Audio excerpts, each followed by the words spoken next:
Ever hear the one about the frog? Put a frog in a pot of boiling water and it'll jump right out. Here's my resume. But put a frog in a pot of cool water and slowly heat it up, and that frog will boil. It's a lie. But as a metaphor for us and all that we go through as veterans, real-world experience. it's a story that rings true. We make excuses for how we feel. We push everything down. We tell ourselves the lie that it's easier to stay in that boiling water, to disconnect. And some days, maybe, it is. But you've never been interested in easy. Reaching out is hard. Do it anyway. You're not alone. You've got this. You are not a frog. Find resources at va.gov/reach.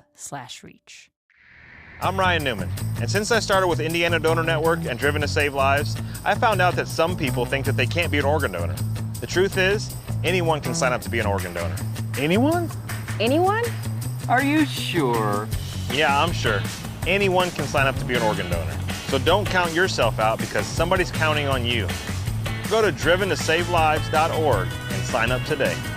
But my heart's going to you, Ryan. Love that shirt.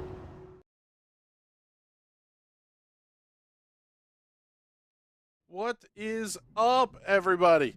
Welcome back to another edition of the Pizza at the Pagoda podcast. My name is Chris Graham. It is a pleasure to have you hanging out with us. Joined tonight, we're doing this one as a live recording, by the way, so we'll get some comments on the air and stuff. But this one's going to be fully live, and I think it's Mike Mclaughlин's that somebody is crazy loud. It might be me, too, for all I know. But I don't know. Anyway, welcome to the show. I'm Chris Graham. Just beneath me is James Watson. Just next to me, over there, yonder, that's Mike Mclaughlin. Underneath the mic, next to James, is Sebastian Kinder. And at some point, the Titanic of podcast hosts, Jason Owens, will be joining us. He's good for the first few minutes. Rapidly sinking. All right, boys. First, we're here early because we're going to recap the Indy GP, right? So we'll start the show, as always. What are we drinking? Seb, you're the guest. What are you sipping on today? Water. We have to teach this boy how to drink. Although we're trying to teach James Watson, and that's not going well. Yeah, it's not going to get any better, I can assure you. James, what are you drinking today? Strawberry apricot Red Bull. It will give you wings. It sure does give He hasn't seen the F1 race yet, so we won't give him any surprises. Mike McCullen, what are you sipping on? Yingling. He's got a dingling. That's fantastic. I have nice Bush beer here. There you go. See? It looks good. As a Harvick fan, I approve this. Not so much a Harvick fan. Just I do like Bush. No, I also Seb, like Pabst Blue Yeah. Ribbon. I am the Harvick fan. That's what I say. Oh, well. Great. So we've talked about F1 and NASCAR in the first 90 seconds we've been on the air. We haven't talked about IndyCar yet. All right, let's review the Indy GP from last week. Can we just say it rained and stop it there? Is that the most anticlimactic way of saying it was one of the best IndyCar races ever? I think that's the only way to absolutely describe it. Glorious dumpster fire. It depends on where you ask, because in the French side, I saw some people being very frustrated with the amount of caution and some of the driving standards that we had. But as someone who has been tainting, I pretty much enjoyed it. I think the driving standards were okay. I don't think we can say they were good by any stretch. I mean, I think it was what we'd expect out of a rain race. Yeah. And quite frankly, I think it was a very good rain race, for that matter. Colton Herta was a damn magician behind the wheel. It was one of those races where the weather was so unpredictable, you were gambling with no matter what tire strategy you took. Some guys got lucky, some guys, Rossi, fucked it up royally no matter what they did. Yeah. Rossi's strategy was brilliant until it wasn't. I think we all said, like, it was a brilliant strategy, and we're like, oh no, oh, that's not working. I think we all said, wow, that's a really good idea to come in for wets. And then in the rain... I'm a genius! It was like, oh shit, that was not a smart strategy. Well, they missed it by literally 3 minutes. Which is Rossi and Andretti luck. That is just how they roll right now. Yeah, we'll get into practice and opening day of qualifications here in a little bit, for the 500 anyway. But what else were the big storylines for you guys? I mean, for me, one of them, Conor Daly was impressive all weekend long. I'm convinced that his stepfather is just sneaking him in there and he's getting private testing. That's the only explanation. He just gets to go hang out at the speedway. Okay, for those who might not know, Conor Daly's stepfather is Doug Bowles, the Okay, making sure I heard the NBC feed come live, and I had to make sure it wasn't going out over the podcast.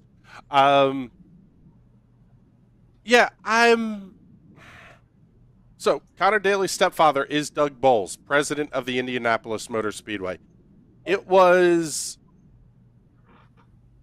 performance was good. It was as you would expect out of a former high-level Formula guy in Europe. Why don't we talk about Conor Daly in the same ways we talk about Christian Lundgaard? Because he wasn't very good. Christian Lundgaard wasn't very good in F2 compared to Daly. Daly's been here, and he's established himself as an oval guy. He's established himself as a guy who isn't very good at turning right and doesn't like turning right. He's said it, that he's more of an oval guy these days. Yeah, a lot of his performances on road have been kind of meme-worthy, which is why we've turned him into a meme. I love Conor, and I'm happy to see him do good, and he really needed a performance like that, but we have seen him kind of become a meme, and therefore that's why we talk about him like he's a bit of a meme. Is Conor Daly important to have in the IndyCar paddock, though? Absolutely. Absolutely. He's a character. He lives and breathes IndyCar. There is no better representation of what IndyCar is than Conor Daly. He represents kind of that core group of Americans who have done open wheel racing, who are American to the core, even though his dad is Irish and he does honor his Irish roots in some of his iconography that he uses on his helmets and on his liveries. But he is that American young guy that bleeds red, white, and blue, and bleeds IndyCar, and is the guy that you need in this paddock to offset some of the the European flavor that's coming over, which is not a bad thing either. I don't think it's a bad thing that IndyCar is an international series, but one of the key things that led to the split was that it was too far away from its American roots, and I think Conor helps ground us a little bit in that this is what the core of IndyCar has always been. Seb, let me get your opinion on this, because you're the resident French guy. You are actually in France, living in France the whole bit. Is it possible for a series to be too American? No. I mean, too American, what could be considered too American over there? Because I would say NASCAR, but I don't think IndyCar is too American. I think that's actually a very good question. Well, and I guess the other question would be, what makes a series too American? I don't think you can have a series that's too American though. Like nobody's looking at V8 supercars in Australia and be like, oh, that's too Australian. It's the core of motorsport. It's you look at it and you say, hey, this is iconically American. Like NASCAR is iconically American. IndyCar with the 500 is still an American series, and we have some great American drivers. I don't think anything can be too American. It's an American open wheel series. It races here, and I think we've had the influx of folks from outside the country, come and race in this series, and it's great. We get some international view, but I also think that IndyCar shouldn't change itself for those viewers and for those drivers coming over. IndyCar, they need to adapt to us. We don't need to adapt to them. Yeah, Keep I it a feel mix like of for any street courses and road courses. Keep the 500. Do everything that we've been doing, and it's. I don't think a series that races 100% in America and one race in Canada maybe a year can be too American. It's an American series. It's an American institution that we can date back our marquee race to 1911. Right? It's impossible to be too American. Yeah, as I wanted to say, it's important for a series to evolve without cutting away the roots. Yeah, but a long time ago, when you had CART, Tony George, when he developed the IRL, he was the one that was responsible for the whole making it fully American with American chassis, American drivers, American tracks, and he was trying to keep it all oval. But then obviously the racing public, they started to step in and say, hey, wait, we want a little bit more. And then things started to venture out, and then eventually CART fell apart, and everyone like Penske and Ganassi all ventured over to the IRL, and we have what we have today. The elder Watson, ladies and gentlemen. Well, it's a. Wasn't. I think it's a fair discussion to have that right now it feels like IndyCar is not necessarily catering to one fan base or the other. Exactly. And maybe that's hurting them in the long run. Because, I mean, how many years did Robin Miller say, we need IndyCar at the Chili Bowl? They need to have a booth and a car in Vendors Row, and they need to have half the IndyCar grid in a midget at the Chili Bowl. If you want to go after the dirt race in public, that's a way to do it. But that's not the same as saying we're going to have, X amount of American chassis and you have to do everything here. Or the flip side of the coin saying we're going to homologate the F1 rulebook as the IndyCar rulebook. Because I don't know that either one of those is really the direction that IndyCar should be going. I just don't know which direction they have to lean more towards. Yeah, because that was the big squabble and stuff, long before, was every time that the 500 was coming close, you had USAC and CART and I can't remember the other series that was involved, that was always squabbling over what rules are they going to use to control or govern the Indianapolis 500 with. And then, like you were saying, as in regards to, you have so many different drivers and stuff as far as like, trying to go to the Chili Bowl and everything. Again, you got to deal with, what rules and stuff are going to be, implicated and stuff. Or maybe that's not the word I was looking for. But I kind of lost my train of thought here.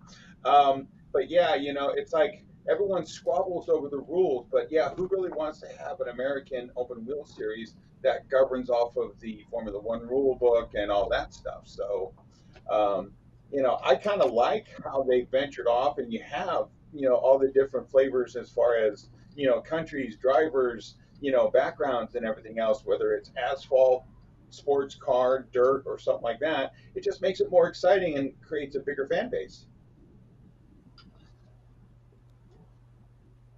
I think the gold standard of IndyCar is to have it be truly a multidisciplinary series where you've got short ovals, you've got intermediate ovals, you've got speedways, you've got road courses, you've got street courses, and we go to places that no other top level series goes to, like Mid Ohio and Road America, and we keep those, and we can go to those places. We don't have to change them. We don't have to, add 10 miles of runoff and huge paddock garages and painted fucking parking lots to put yachts in. We can have a top We can have a top level cars and go to truly American tracks and have amazing races. This season has been truly amazing in terms of the races that we've had, the places that we've gone, the things that we have seen, and it has all been that unique flavor of what IndyCar is, right? St. Pete was a great race. Texas was an amazing race this year. Barber was a good race this year, and yeah, I'm saying Barber was a good race. The GP was a good race, and I think the GP is always, the little brother to the 500. It's a good event in its own right. It was a very good event this year. It's been a good event the last couple of years, and we keep that variety. We're gonna have the 500 next week. We're gonna go to Iowa in July. Like no other series is doing that variety of tracks, right? And the guys who are successful in this series are good on all of those tracks and are successful on all those tracks. I mean, look at Scott Dixon. Who would expect a guy from New Zealand to be amazing at Texas? He's won so many times at Texas, but he's a good racer because he's good everywhere and he can win everywhere. Yeah. And that's the challenge of IndyCar is it's such a diverse series of guys from different walks of life, different countries. It is amazing to take a guy from F1, pick him up, and drop him in the middle of America and say, you race here now, and he embraced it. That's been the great thing about Grosjean, is he's become such an ambassador for the sport, and he's become such a fan favorite. He didn't become a fan favorite because he came from F1. He became a fan favorite because he is accessible, and he's embracing the accessibility that he has to the fans. Watch his YouTube. Watch him talk about what it's like to race here and how excited he is. And that's just not bullshit. That's genuine excitement for the opportunity that he's been given here. His career was over, and his life was almost over in a fireball. And he's come here, reinvigorated it. It almost didn't happen because Haas wasn't going to help fund him to come over here. And was like, hey, yeah, I don't want to put you in danger after what just happened to you. And he made it work, and he's been incredibly successful here.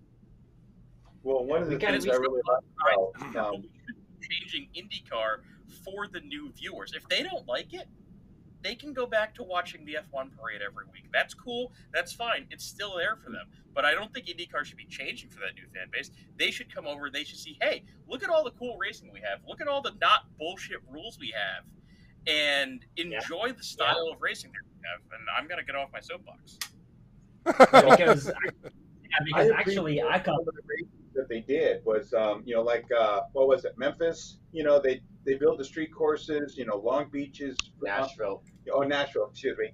Long Beach is amazing. And then also, going on that whole Grosjean thing, remember years ago, you had Nigel Mansell come in from, Formula One, and, everyone embraced him, and he did a phenomenal job as well. So, I like the variety of the drivers because, you start to fall in love with so many different guys. Obviously my son and I, we love Will Power, but there's also other guys out there that, I'm kind of secretly rooting for and stuff like that, so if Will ends up having a problem, then, hey, still got something to fall back on.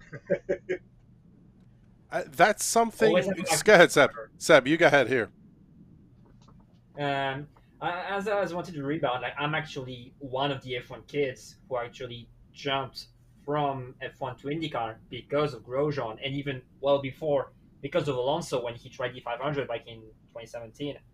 And I don't know how other people do, but when I'm getting into a sport, usually I try to learn the story of the sport. I try to learn as many as I can, whether it's YouTube videos or trying to go on site and trying to learn the history, the culture, and actually, it was on Champ with Twitter when there was a whole debate about Bomb Day, and actually made a remark that the whole culture of the Indy 500 is like it's a journey where you're not guaranteed to even start the race. It's like a whole month of preparation, and you go through trials and tribulation. And even if you are Emerson Fittipaldi in a Penske car, you're as likely to get bumped than an unknown driver in a white car.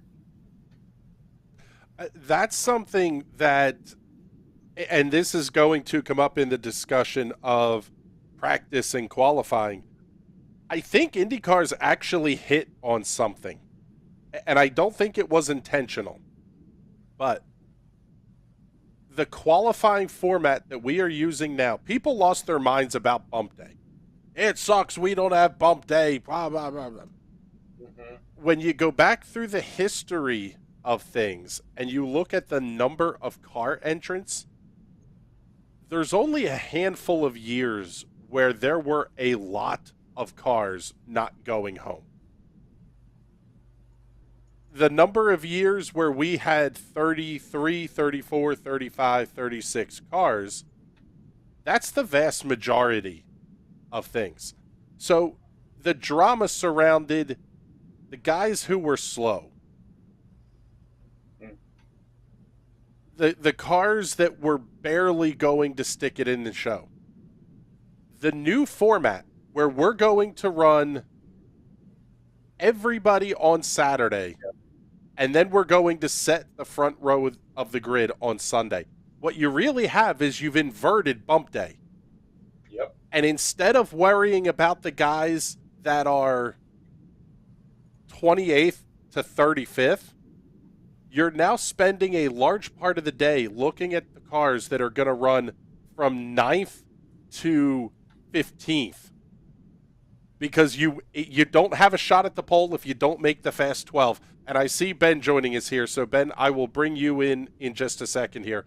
I love the idea that somebody is qualified 13th and says, screw it, I'm pulling my time. I want to go again. That's a car that probably could be top 6 that had a bobble, a wiggle, a wind gust. Yeah. That puts so much emphasis on who is going to be ballsy brave around the speedway. The laps we saw Rinus VK turn yesterday were insane. And they only got crazier from there as the conditions got worse. Ben, the hair looks great, by the way. Let me... Hold on. Let me start working on bringing Ben in here. Let's see.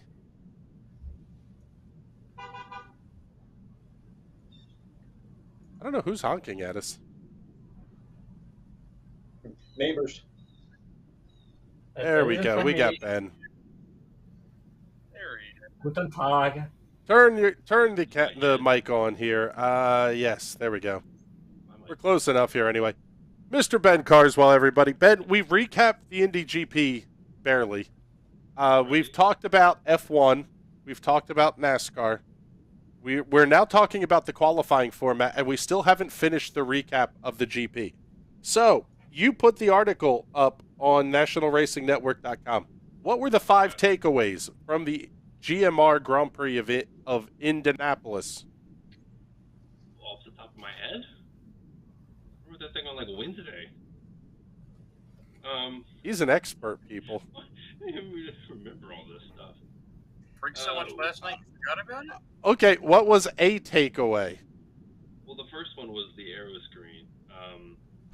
Yeah, we haven't touched on that. Big takeaway. That was the first one that I wrote down.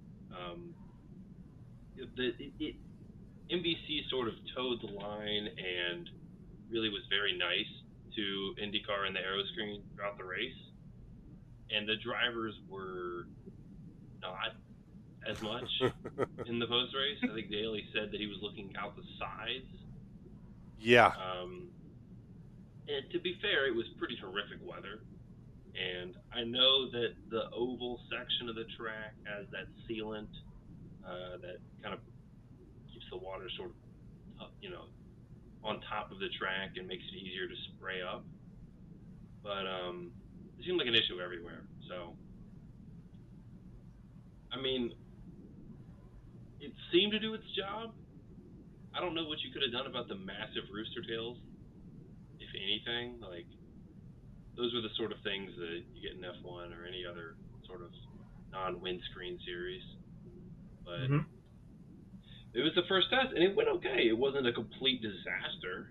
So IndyCar's got its data and go look at it a little better.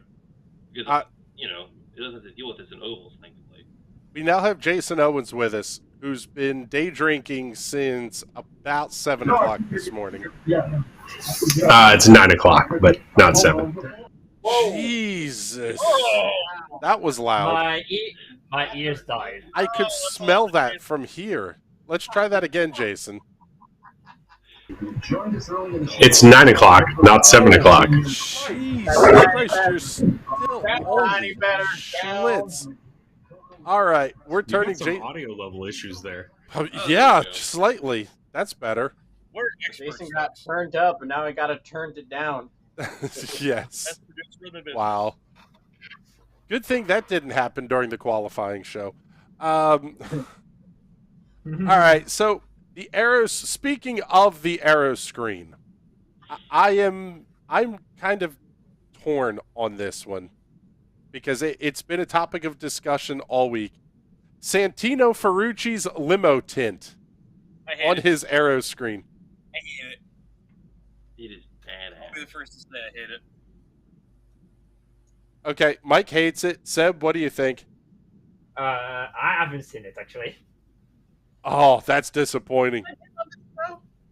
Ben, what do you think here? I think it's badass looking. I like it. Yeah, I'm kind of leaning. Like a little, those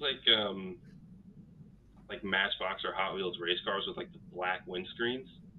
You know, like they're not real models. They're just sort of like fun toys for kids. That's what it looks like. Freaking awesome. Jason, what do you think here? I like it. I wish more cars would do it.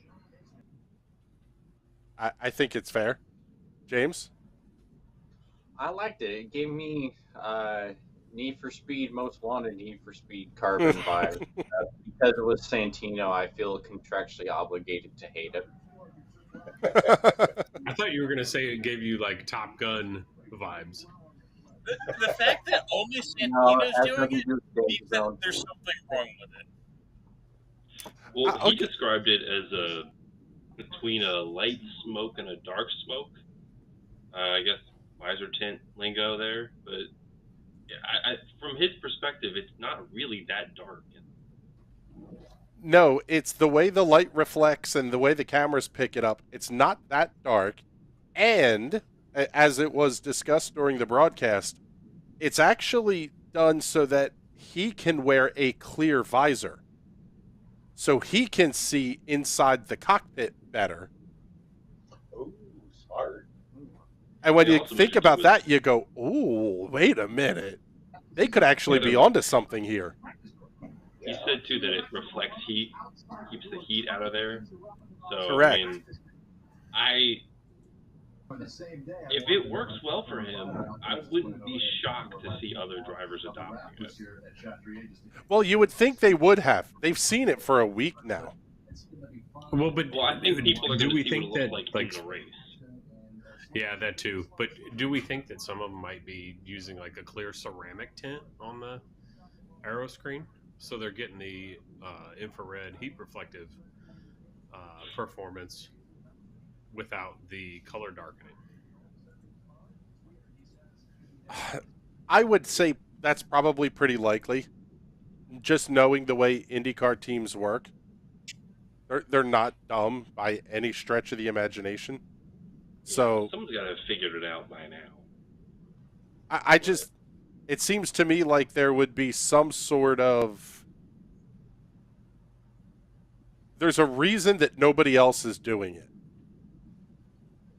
like, I would imagine during qualifying yesterday, with how dark it got at times, that had to be sketchy as hell.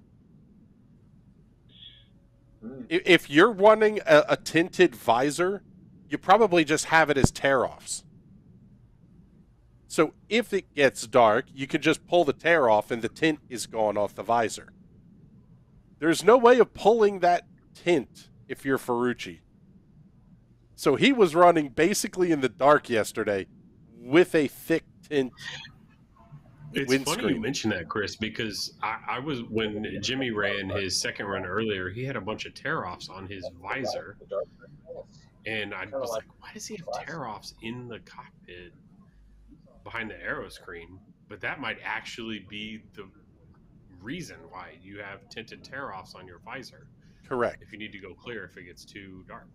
It gives you options at least. Yeah, but I'm wondering if they're like these glasses that you see that auto darken and stuff when you walk outside. I wonder if they got something like that for his, covering and stuff. The oh my God, damn it! One of the transitions. Where is that on the IndyCar Yeah. iceberg? Yeah, really. Transitions, aero screens. Oh my God. Does that mean for guys like, for the old guys like Kanad, can you get your aero screen as a bifocal? Hey, wait a minute! I resemble that remark.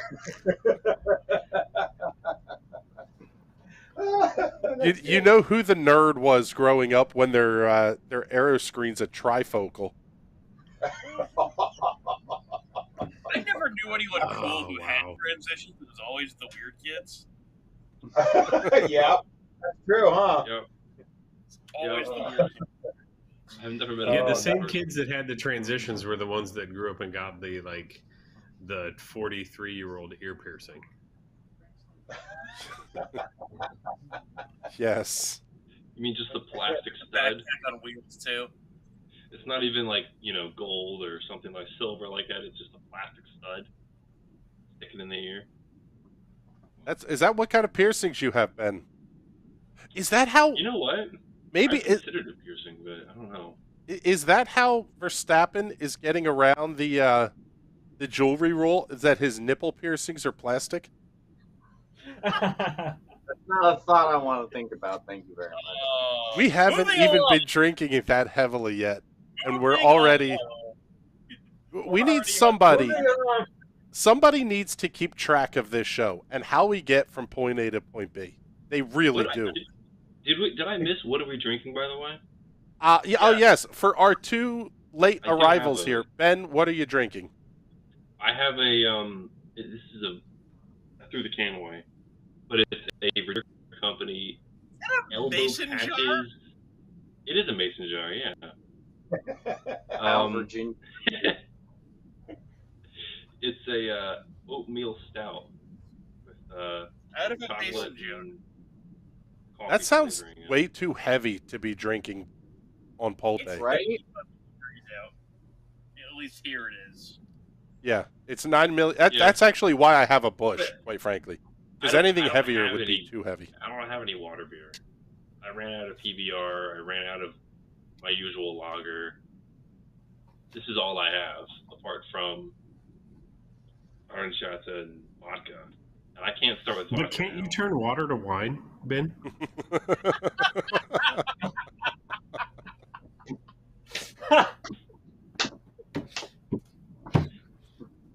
Yes. All right, Jason, what aren't you drinking today? Water. Just water. Let me get. Oh, he's got water You right have my there. camera crop, so He's I can't got. find Yes, it. I do. Right Yes. there. Yeah, the camera cropping here is. Well, the camera crop is a necessity, unless I want to make us all really tiny. It's fair. All right. So we are about 20 minutes or so, 25 minutes from the start of pole day qualifications for the greatest spectacle in racing. Means we need to wrap up the GMR Grand Prix here. Anything else that we need to discuss here? Did we get point standings? Does anybody know what the flyover for the 500 is? You said it yesterday. It was Thunderbirds. Yeah, the Thunderbirds again.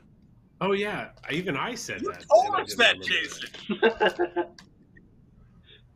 We will Drink get a lot of there water today, huh? with our IndyCar race preview, our Indy 500 preview show. We are going to record that Tuesday night, by the way, boys. Once we have a final grid solidified here. All right, then let's trade. Chris, Yes. Are we going to do a Carb Night Classic preview as well? I think we should just do the Carb Night Classic. Brendan, you're not fat. It's the shirt. Well, I think half of us will be there. Look at Nate. On site. That could be. Who's watching YouTube videos? I was going to say, I don't know who's watching YouTube, but I can definitely hear it in your mic or something. Anyway, I think we should do Carb Night. James. Not me. Not here. James is over there playing with himself. Actually, it might be Seb based on the look on his face. All right. No, that ain't me, good sir. Let's review our picks for the GMR Grand Prix. Oh, must we? Yeah, really. Like, I We had did Will Indy Power Fantasy finish on the Barber podium just and delete still them. lost points. All right. Ben Carswell took Romain Grosjean. Which was a good pick until Jack Harvey ran him off the track. And the rain You know, happened. Ben? Which You know, time? Ben, actually, when we were on the long, I said something is going to happen to him. I just know it. Lo and behold, something happened to him.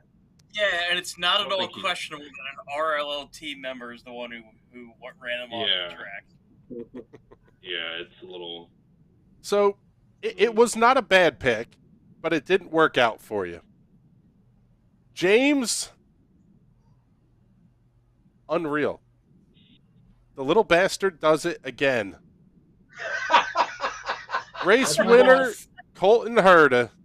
Congratulations, James, picking race winner. 53 points to add to his tally.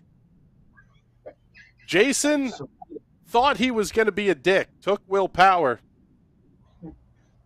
And it was a good pick. I took Will Power because I expected him to win. That's what you get, bitch. Oh, James being a savage.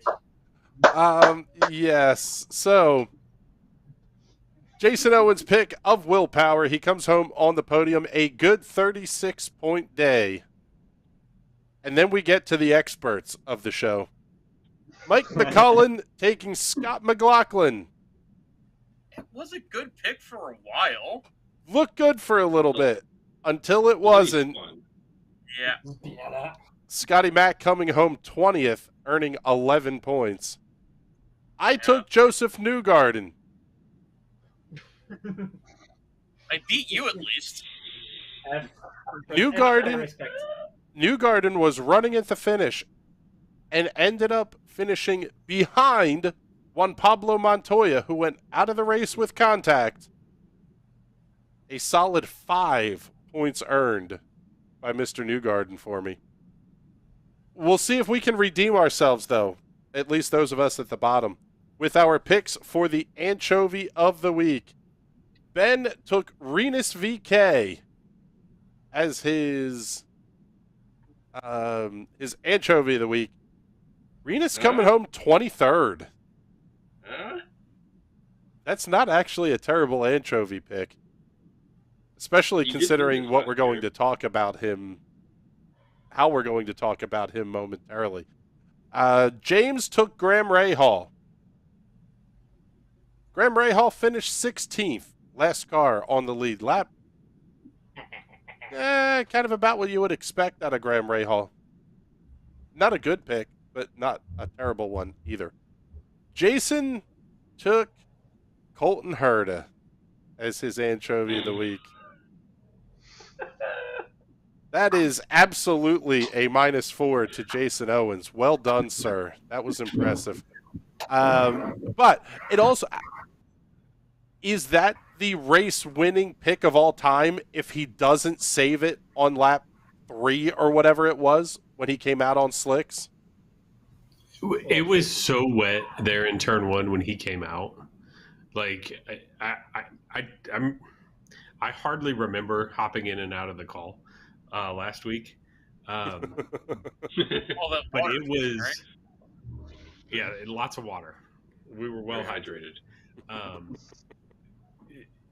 I think I called that somebody would come on lap 2 or 3, and that would be the winning pick of the race. And they even talked about how they didn't say it on the radio at all, but they had the plan at the start of the race before he got in the car. Like, look, we're coming on lap 2 or lap 3.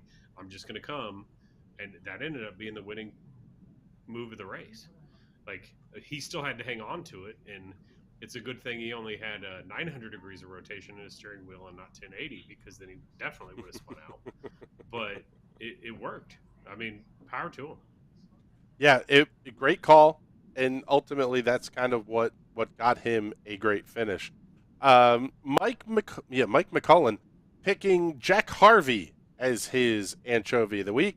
Harvey coming home a very solid 13th. That might be a -3. It wasn't a good pick. It wasn't a good day. He did get a penalty, though. He did get a penalty, so... So that negates your... That was pretty dumb, wasn't it? All right, well, here, let's review. My pick was Pato Award. Coming home 19th, 1 lap down. Pato was running really good, too. I don't know how we pick the worst and best of the anchovies here. Well, I can tell you think the worst. We got the Jason. worst anchovy is Herta winning the race. Like, that's without doubt. I think Renus is a contender because he won the damn thing last year, and he finished 23rd. I think that's the contender. I think that's probably our best anchovy pick of the week, quite frankly. So then we have the other 3. How do we rank them? Rahal, Harvey, and Pato. Pato Just probably like a pretty good pick as anchovy. Yeah, Rahal, Harvey, Pato. Yeah, I think it should Actually, be I'll go Harvey, Rahal, Pato. Because I think Rahal could have done better than that. It's also Harvey's best track, though, historically. Yeah, it is his best but track. he's had a really tough year. And this is, I think, his best finish of the year, if I'm not mistaken. RL is garbage, apparently. I'm going to double check here, but I'm pretty sure this is one of his better finishes of the year. All right, so we've got our results then. Final weekend standings. James Watson wins the weekend with 50 points. Second will go to Jason Owens at 32. Third place on the weekend, Ben Carswell with 13 points. We're good at this. Mike Mclaughlin with 9. I earned 4 points on the weekend. Rip. It means our season-long leader, James Watson, at 174 points. Somebody's going to have to dethrone this kid. Mike Mclaughlin, we've got a battle for second. Mike Mclaughlin at 119. Ben Carswell at 117. Jason Owens at 109. And do we get double points next week? I think we should. I think we should. I mean, if they give double points in IndyCar, we should get double points. We earn whatever points IndyCar awards. There we go. We get double points. So it's a double points race for the 500. Okay, do we want to pick before qual then? Do we give qualifying points?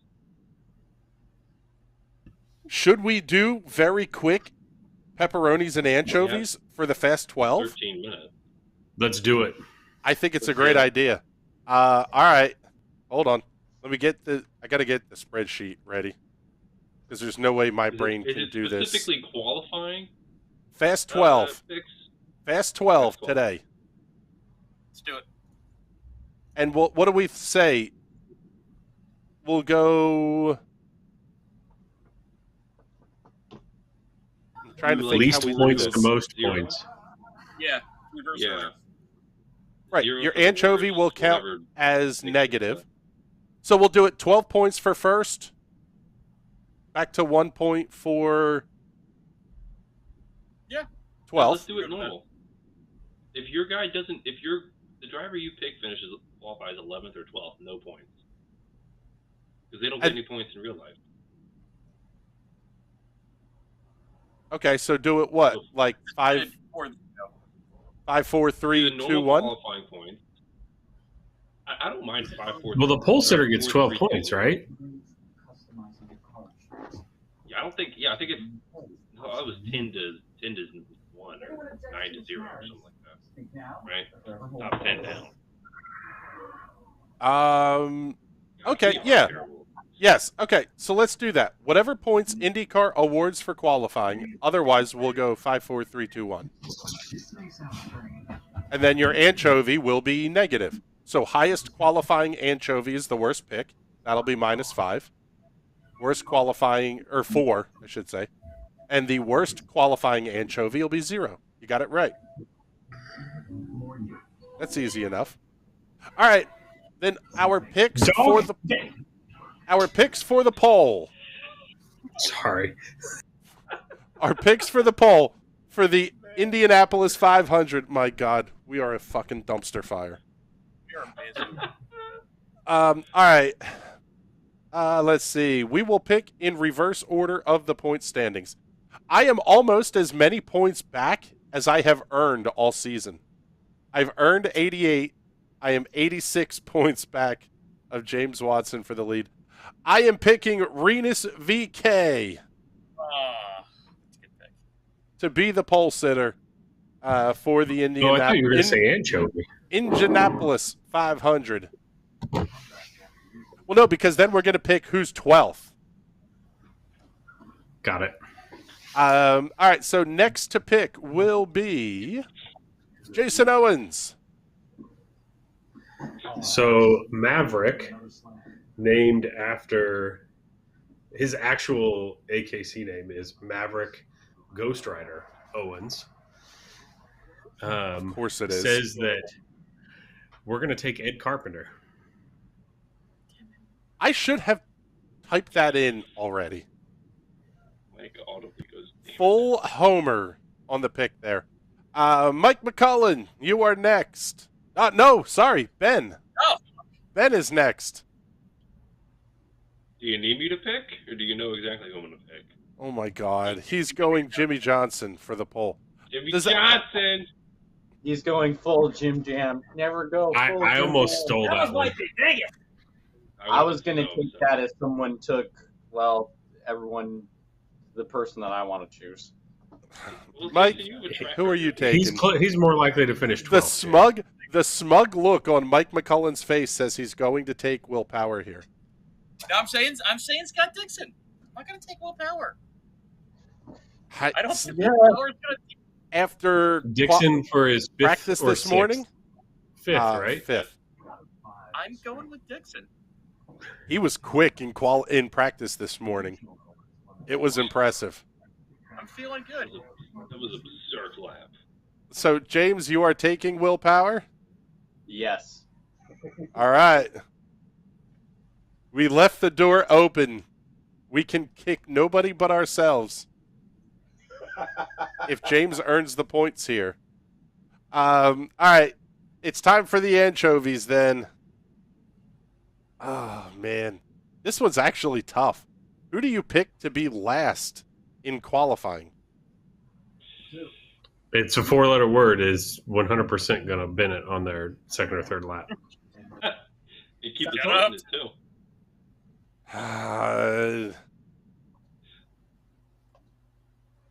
Like it's just like no. I'm torn between Marcus Ericsson and Takuma Sato. Because Sato is just dumb enough to go stick this thing on the pole, too. Yeah, exactly. Like, take the wings off. Let's go. I'm doing 250. Who needs wings anyway? I feel like he would do that, though. The West Shire strategy. I'm going to take Marcus Ericsson to be your 12th qualifier. Called the right rear strategy. All right, that means we go to Jason Owens. Who is your pick to qualify 12th today? I'm going to say Kanan. He's not running, is he? Yeah, yes. Yes, he Is is. he? Five good Oh, yeah, NASCARs. he is. Yeah, he is. We're experts, everybody. Yeah. And no, I'm Oh, not. I actually thought about taking Sato, but I was having a moment there. yeah, you had a moment. But yeah, it was a coin flip between Sato and Kanaan for me, and I'm going to go Kanaan. And I love Tony Kanaan, but he's just been a little off all month. Yeah, I can see that. And the car has had some issues. It hasn't been just him. There have been some vehicular-related issues. Mike Mclaughlin, who is 12th on the grid? Sato. Smart pick. Putting it on the wall. Smart pick. Ben? It also could be a really dumb pick, too, when he goes and sticks it on the pole. Yeah. When he does a 234, that could happen. Yeah. Ben's pick now. So, part of me wants to pick Rosenquist just because he has the worst luck in the series. But he's always really good in qualifying. Like, he got the pole at Texas. He's been in the Fast Six almost every race. If this season has told us anything, it's that Rosenquist is really good at qualifying. But So he also I'm has the going worst with, livery in the race, Ben. Yeah, that is true. But I'm going to go with probably one of the better liveries in the race. Grosjean. He's going to finish 12th. Angry French noises. I think that's actually not a bad pick. Based on how spooked he was Monday with the wind. What was it, Thursday? He's the only... he's the only Andretti car. And if I'm not mistaken, other than Ganassi and Sato, he's the only Honda, right? It's the Ganassi crew, Sato, which is a formidable force at the Speedway, and Grosjean. I don't like that as far as like what notes he gets from Honda teammates. He doesn't have the Andretti crew there to back him up on today and go, hey, the track feels like this. Hey, we got these. He's not getting shit from Ganassi. He's not getting shit from Sato.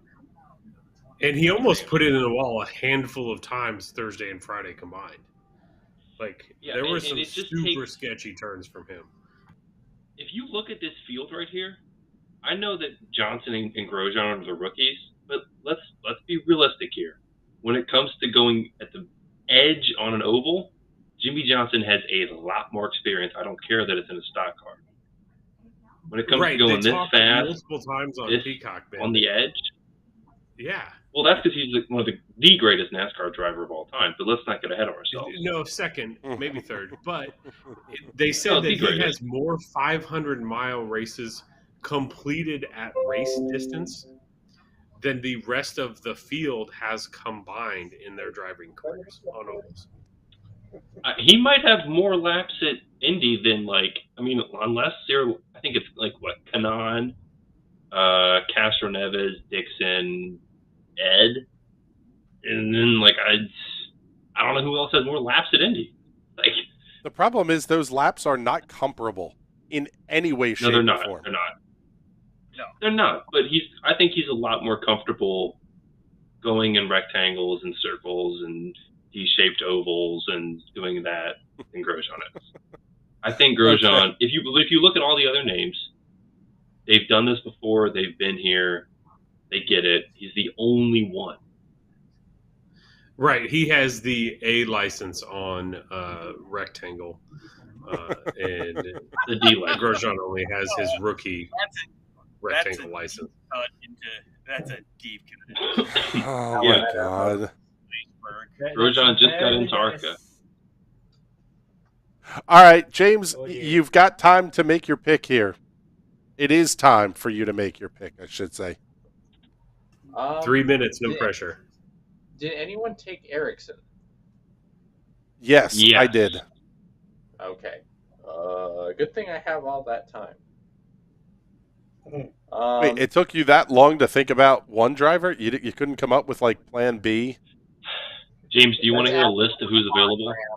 Asking a lot. Okay, as much as it pains me to do this, I really don't want to, but y'all left me no choice. I have to pick Jim Jam. It's not a bad pick. It's not a bad pick. I don't want it to be correct, but that's It is a kind bad of pick. It's also not a good pick. yeah. That's It's- kind of the best it's option I mediocre have pick. left here. I mean, think you're that's picking- actually fair to I say, don't think it's Jason. a It's pick. not a bad pick, but it's not a good pick either. No, but It's the that's, Graham Rahal picks. Yeah, them's the breaks. Suffering from success. All right, so it is time to recap our picks for the poll for the 108th running, Sixth. 106th running of the Indianapolis Jeez. 500. That is Next 7 person. more than Lamont. It's been a day, all right? Get off my ass. Ben Carswell takes Jimmy Johnson, of course he does, to qualify on the pole. And Roman Grosjean will be the driver closest to 12th. James Watson takes Will Power for the pole, and Jimmy Johnson to qualify at the 12th position. Jason Owens taking Ed Carpenter for the pole. That place will go nuts again if Carpenter wins the pole today. And Tony Kanaan will be your 12th place qualifier. Mike McCullen saying Scott Dixon on the pole, Takuma Sato in the 12th position. I have taken Renus VK to win the pole, and Marcus Ericsson to be the 12th place qualifier. What do we make of the format here, guys? Fast 12 are going to do a 4-lap average. The car comes down pit lane, and they basically can't touch it. There's not much they're allowed to do. I believe they can put fans on it, and that's about it. They can put fans on it, then they have to wait till everybody's done. Then they do a 5-minute adjustment period. Then they all go out behind Rick Mears, which is like the ultimate fan service at 100 miles an hour for a waving lap. Correct. And Top they come 6 back do a in, wave and lap. top 6, then they have another 5-minute period. And then they go out and run their laps. It's totally manufactured for TV, and I love it because it means like if you have the speed, you got to back it up to get the pole. Like if you're going to get the pole, you've got to do 3 bad, fast 4-lap averages here. Now in this new format, I think it's awesome. I'm also not a old stodgy traditionalist at the Speedway. I could have gone another direction there, but I'll just say Chris, traditionalist. your point that you made Okay, earlier, boomer. right? We're talking about, we spent yesterday talking about who was quick. And it's like the Cinderella stories like Hunkus knocking off Alonso were cool. But we didn't talk about who was actually who had a chance to win the 500 from pole that year, right? We knew that Juncos and Dragon Speed had no freaking chance to win the 500. It was cool to see him knock off Alonso, but that became the story of that 500. We're talking about the guys who are doing amazing shit on track this year. Here we go. Yep, it is time to go. We are live on NBC, folks. Taco on track. Dear God. He had that big slide in practice this morning. That was crazy. This track is. Do we know the track temp right now? We do not. Because it has been sun-baked about since the end of first practice. Here's the slide. Oh no, they're not going to show the slide from this morning. They're going to show when they're going to show him being dumbass. Come on, dude. You've been doing this for 5 years. You should know how this works. 0x. Lap invalidated. 0x invalidated. Yeah. Actually, one time for an Indy 500, I had to go to Bombay because this happened to me. I had a 0x. Pain. That was... Oh, yeah, that was...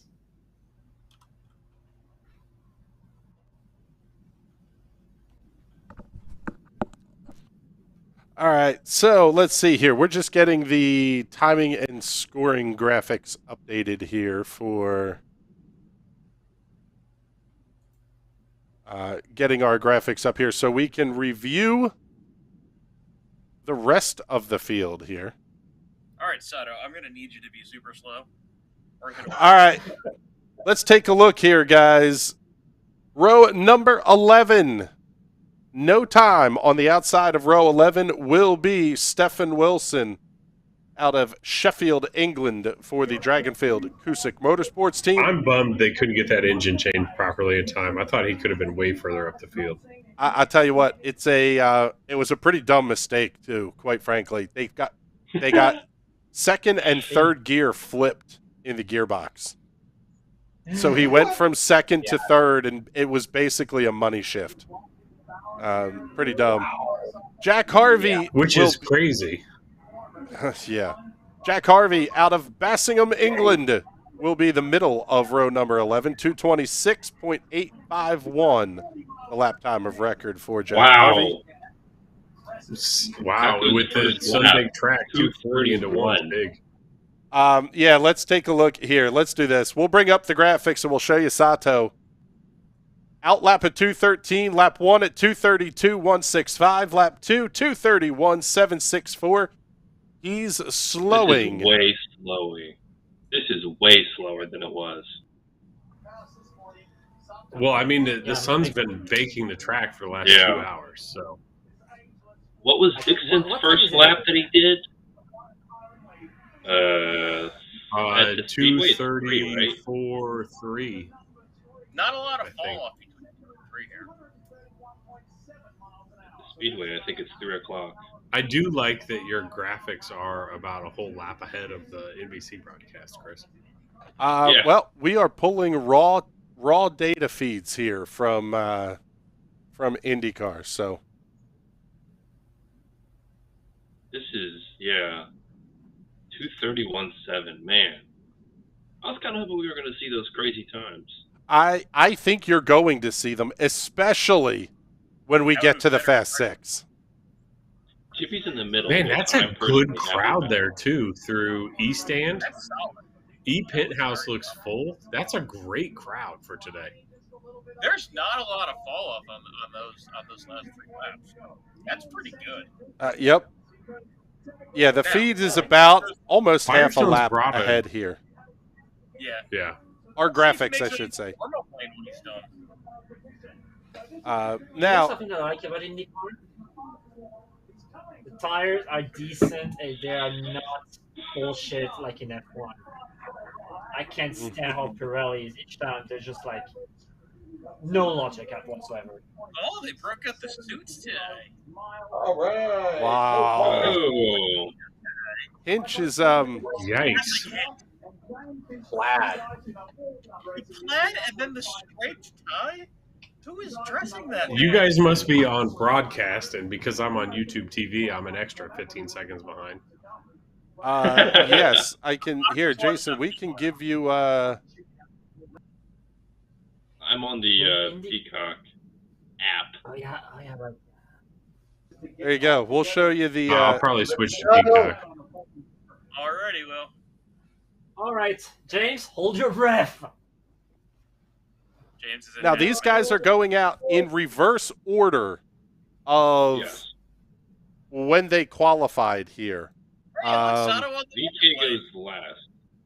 Yes. Oh, he figured that out, did he?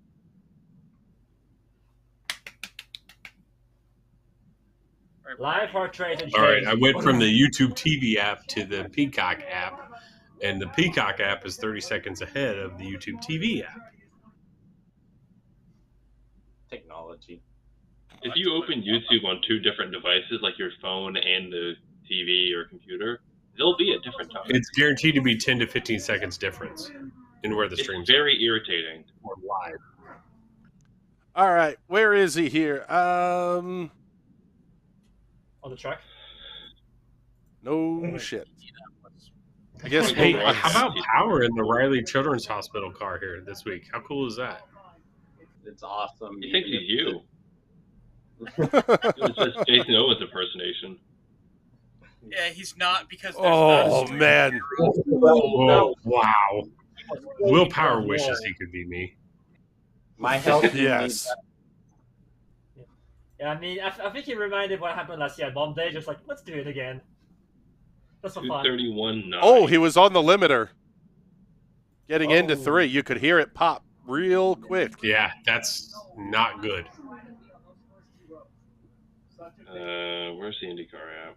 Here it is. So lap 1, 231.968. 241 on lap 2 into 1. Holy hell. Come on. Come on, Will. He went faster on his second lap. That is amazing. Oh my god. 232 flat. What is the logic? He's going to beat Sato. Wow. If he can keep it up. This is almost like not watch the broadcast, just watch the data that pops in here because... Yeah, that's what I've been doing. I've got the data up now. This is... So he actually went like half a full mile an hour faster on that second lap. Or, I'm sorry, a full 10th of a mile an hour faster. Yeah, I think he's now shifting into 6. That's why he went faster this lap. That hitting the chip on the first lap cost him big time. Yeah. Right. Yeah, look at that. Wow, look at that fall off. You can't have that kind of fall off on the 4th lap here. No, he needs to be...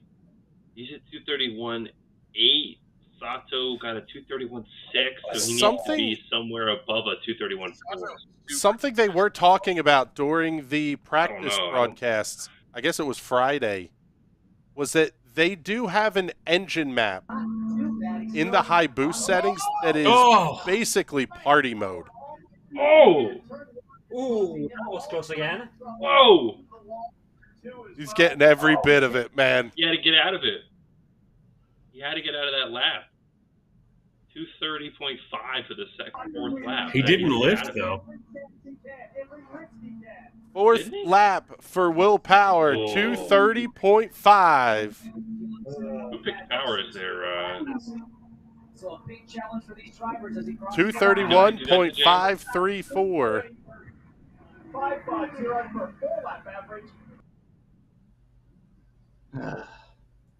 Man. Whoa. That actually didn't look that scary. Every millimeter. That did. Oh, damn, that was close. Jeez. That is beautiful. I just Tim Cindric knew it, too. You saw him. Yeah. That's a pretty darn good poker face for your guy almost putting it in the wall. Okay, as we wait for the next car to get out on the racetrack, we'll bring you back here. As we wait for the inside next of row car, 11. Can we all agree? Hey, Chris. Yeah. Can we all agree that we just want to drown Steve Letarte in the creek in the infield? Quite possibly, yes. And hit him with a brick. Send him after a brick in the infield and just hold him underwater. Christian Lundgaard lining up inside of row 11 out of Hedensted, Denmark for Ray Hall, Letterman, Lanigan. Row 10. My sim wheel looks better than Rossi's. Who's got their feet up? Row number 10 will have Juan Pablo Montoya, Dalton Kellett, and Kyle Kirkwood.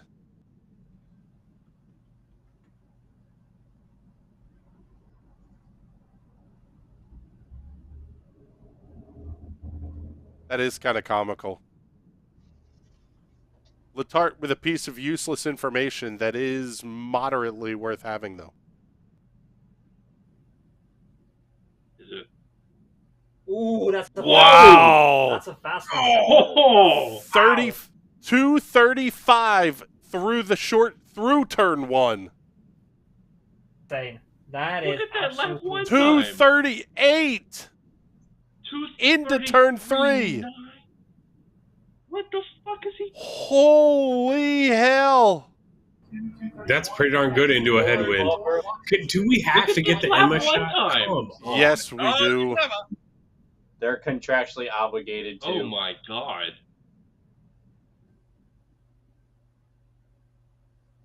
That gets the applause from Emma.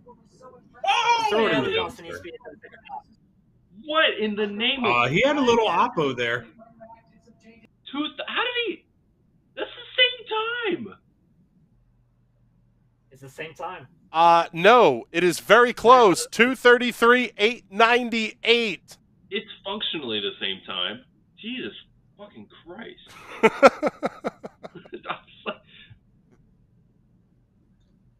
Can we tear his car down for grid packs? Oh man! No. Yeah, I said he was quick this morning in good practice. How many inches apart are those two laps? Like 7? Yeah, where's our math formula? I'm working on it here. You'd have to go way slower to get anywhere near them now. Jesus fucking Christ. That's not that big of a fall off though. That's what, 3.3 of a mile an hour? That's not a huge fall off. That's what they've been talking about today, is that the Chevy cars have a bigger fall off, but that the Honda cars are more stable across the 4 laps. 2:33, 6:16. Whoa, a whole mile an hour. Wow, yeah, 2:32.6. Still 233.510 miles per hour. Where's that in terms of the fastest 4 lap Can somebody averages? please get him off my screen? It's rigged. Rigged. That Rigged. was impressive. 233.510. New quick. We need the audio from Emma's clapping. That's a huge 4-lap run. But guess what? It doesn't get him the pole. No, it doesn't. That is one of the fastest of all time. Let's take That's a top look 5 here. all time for sure. And it doesn't get him the pole. That locks him into fast 6, I think. I would say probably so. Just the amount of lack of fall off is just incredible. Ooh. All right, 4-lap Jeff, qualification records. Scott Dixon's.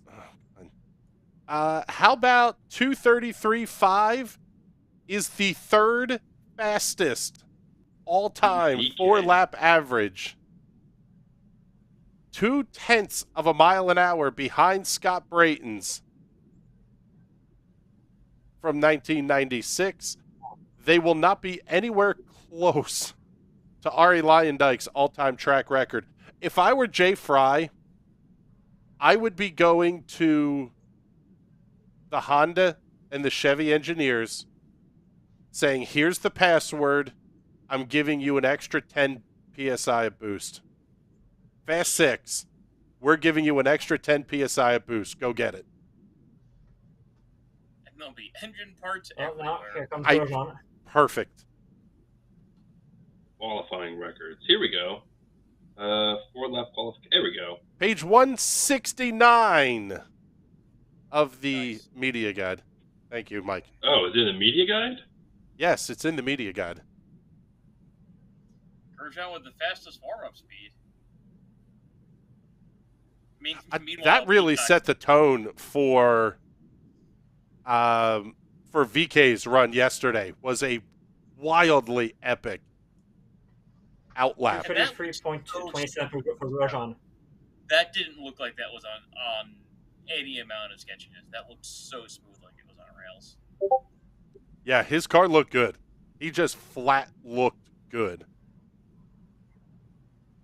233, 270, lap number 1 for Romain Grosjean. He's losing a lot more than Dixon in the corners. Big wiggle. That was a visible wiggle. Again, I think Rogro is more of a Bennett opportunity than Sato in this. I don't know that he's going to Bennett. Another big but wiggle. He was absolutely spooked on Thursday. The video of him getting out of the car, and I mean, he was bat out of hell to get back into the paddock. Pale. He was not real thrilled with what he was experiencing. Whoa! Oh my God! Wow! Don't crash it. I don't want to watch this. Ooh, 231.3. That's not good. Well, there's some fall off here. Well, and so much for the Honda consistency there, by the way, as well. Early. Yeah, but that's Grosjean. It's almost like they took too much downforce off of it. But Yeah. he's still Yeah, they stripped 240 him out into and one he's on his last lap. Yeah, this run is almost looking like they want to be 231.3. That is Not going to be Ooh. good Can- for can Romain we agree Grosjean. how cool it is that I said they took too much downforce off of it before Hinge said it on the broadcast? Lap number 4, 230.9. Takes him down to a 4-lap average of 231.999. Man, Dixon just blitzed everybody. Jesus. You wonder, though, could... Excuse me.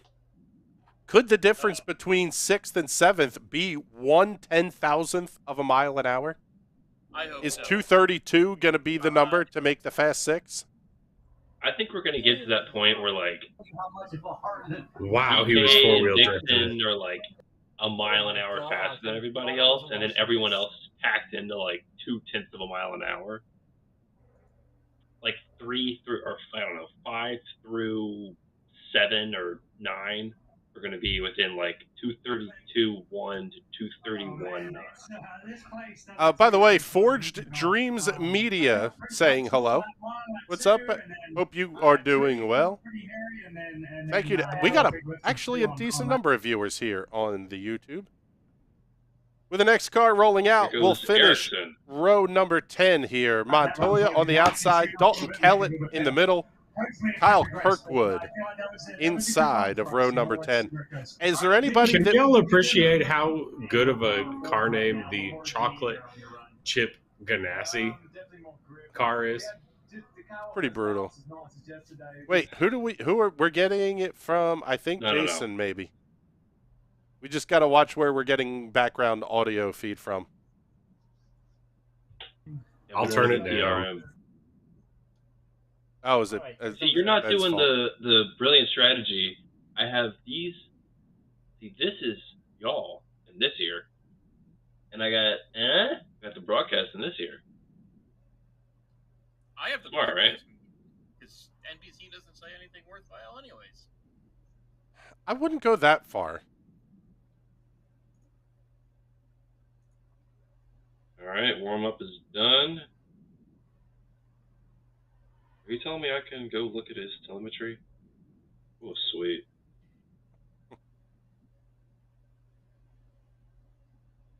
Just watching the Indycar app. Let's see what lap 1 is. Ooh, 33.4. Almost a 5. That is quick. Speedy, if you will. Yeah, I was going to say, are we going to end up with five 5 Ganassis in the See, but I five think CGR cars? Yeah. That would be insane. Probably screw it up.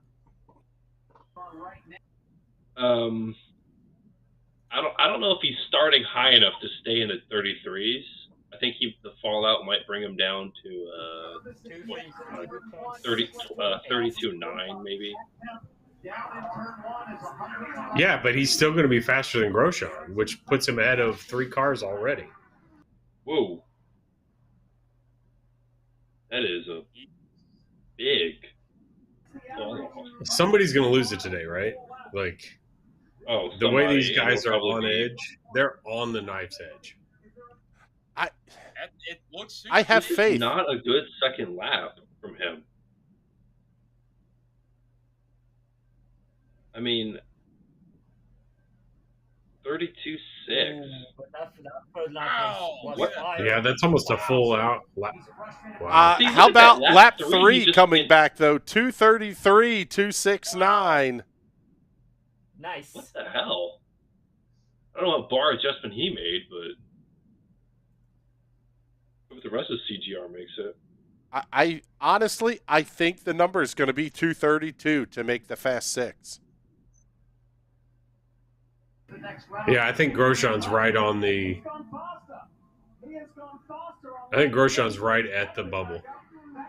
Good Lord, we have it from like multiple spots now. Wow.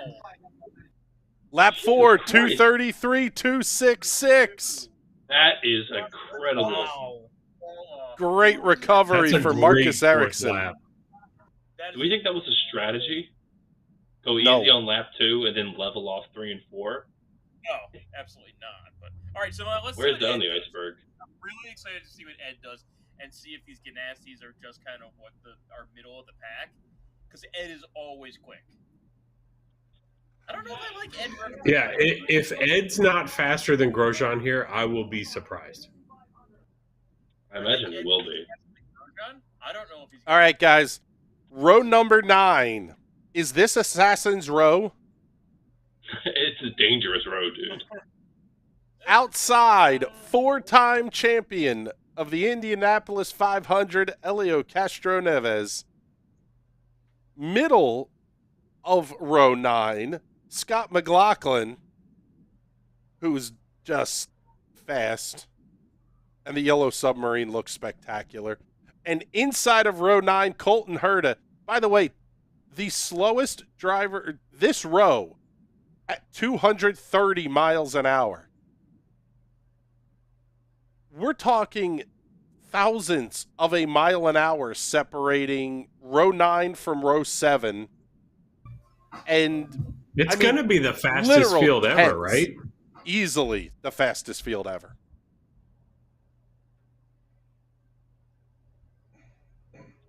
If not for the last 4 or 6 qualifiers, 7 qualifiers, we could have, and we could see this next year, an entire field over 230 miles an hour.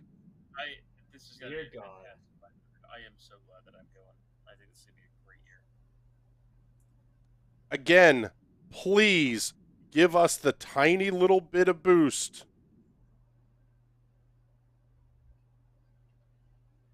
What is the harm? So who else is going to be here for a race? Ben, are you coming? Oh, this weekend? Ben will not be at the race. No. James, you're going to be here. More than likely, probably. Mike, you're going to be here. All right, cool. All right, let's go, Ed. Come on, Special Ed. That is in. Oh my God! 234.24 miles per hour. Whoa! Oh, huge lap from Ed Carpenter. Fall-off has been significant. 234.244.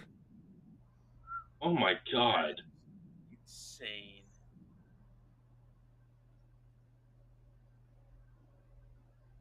Could he hit? Oh, come on, show us the number. How fast is he into turn 1? Oh, why wouldn't the they fact show that us you can hear the crowd. Oh my God! You can hear the crowd too. Whoa! Look at that that's fall off. Huge fall off. Yeah. In terms 2 of miles an hour slower. That's what he got behind his tools. Yeah. But that first lap is going to be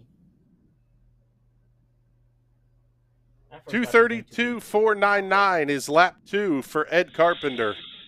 Yeah, that's not a great second lap. We'll see what lap 3 does. It's in.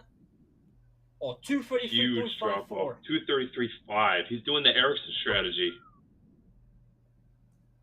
So his lap average is up to 33.4 now, which is he'd have to go 33.7, I think. Yeah, but it gets him in the fast 6 though. Yeah. He's in the fast 6. Right now it's just fast 6. He can get in the fast 6. I think he, Dixon, and Ericsson are safe. Ericsson maybe less so, but he and Dixon are definitely safe. I think Ericsson's going to end up on the bubble. 4th lap is in. Here we go. 4th lap done. Ooh. Wow, he goes below Ericsson. 32 flat. Is he going to have a moment here? 232 flat for lap 4. 4 lap average, 233.073. So what's the feet difference over 10 miles between a 233 166 and a 233 flat? Does anybody know how to math? No. Because I don't. Apparently. Just do. I mean, here, let me pull up the spreadsheet because it's going to be. Can you do an equation on where's 10 Wes? miles. Wes doesn't Get Wes to do an equation. Sorry, Ben is having a moment right now.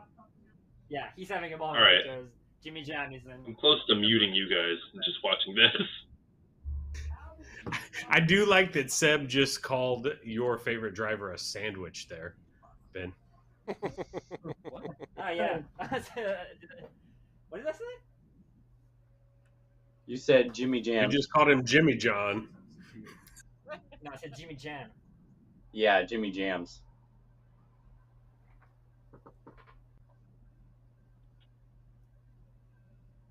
Oh, by the way, I found out the other day that Ally, which is that secondary sponsor of his, is actually the old GMAC thing from the early 2000s Cup days. Yes. It's just the evolution of that company. Did not figure that out. They're one of the bigger. So Jimmy Johnson is on the racetrack.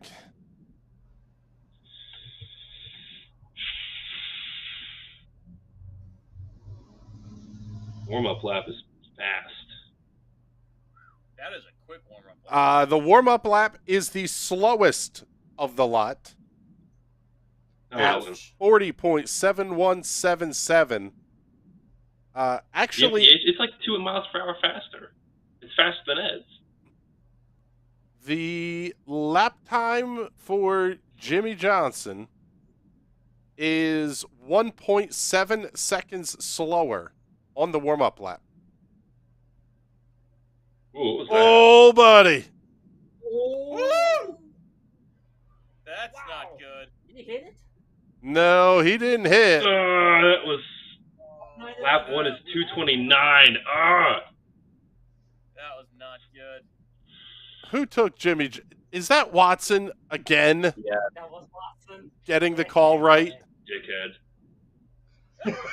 Stephen White checking in here asking, do you think the track is getting faster? That's the way it's looking. I don't think so. But then again, this is Jimmy. 2:39, 2:40. He's still up to speed, so 2:32.9. That's a quick lap. Oh, that's Man, That's a quick lap. he's going to need 3 more laps 4. at 2:32.9, though. That speed. He does it. He just needs to keep them above 2:32.5, and I think he'll boost himself up a little bit.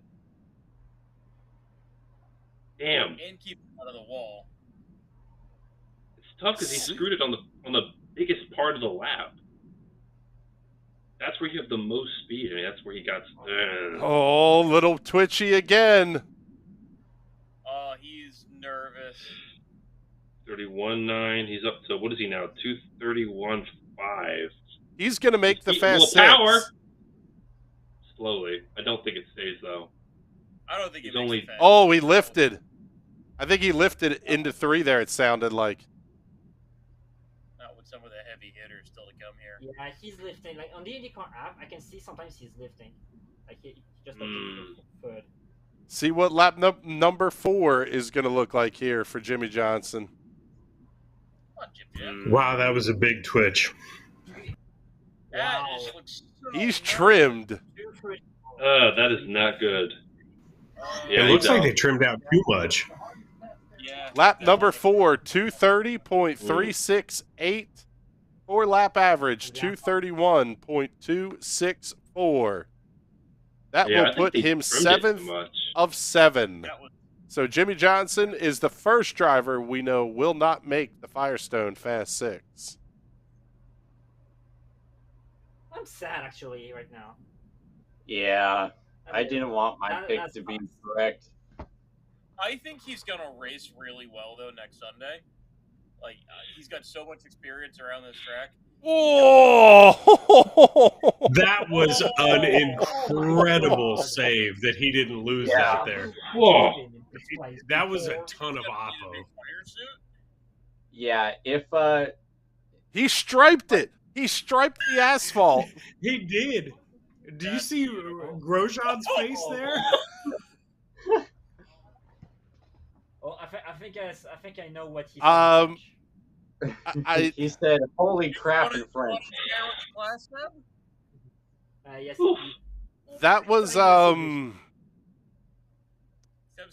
agree with the broadcast here. He wrecked. He just didn't finish it. Yeah. I think the next time someone says, How much would you guys pay me to just run up there and punch Letarte in the face right now? You know what? I can't afford it. I will buy you a steering wheel. That he could sell for bail money? Of my choice? No, because I have seen how expensive the steering wheels you like are. Yeah, no kidding. His steering wheels are more expensive than my entire rig. I have cars that cost less money than the steering wheels that Jason Owens uses for sim racing. Okay, like my entire setup, computer included. Whoa. Mine run. Wow. Big speed. Tony Kanaan, lap number 1 on the board, 233.202. Jason's pick, correct? For Anchovy. Thanks for twisting the knife there, Ben. Yeah. Listen, I just went through a painful experience, okay? It was hurtful. Yeah, way to lash out. Yeah, that's what I do. I tell you what. Hurt people hurt people.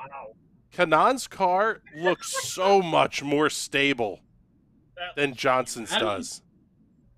It's almost like you want. It's almost like they need a tiny bit more downforce than what they put on Jimmy's car. Sacrifice the tiny bit of speed just so you can be consistent. Yeah, the consistency is really key here.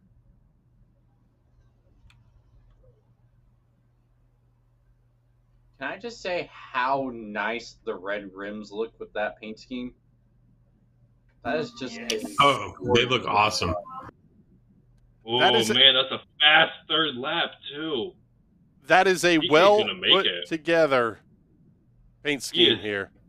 It is. Ooh, I don't know if he's going to beat. He is. I think 232 is going to be the number.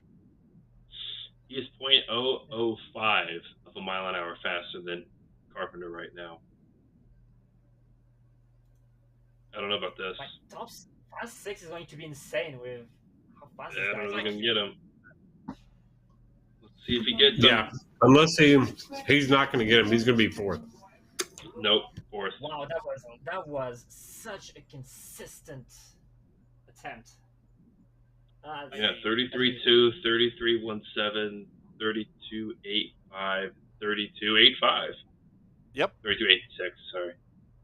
That is really incredible. Lap 4, 232.854 for a 4-lap average of 233.022. We actually could see 233 be the number to make the Fast 6.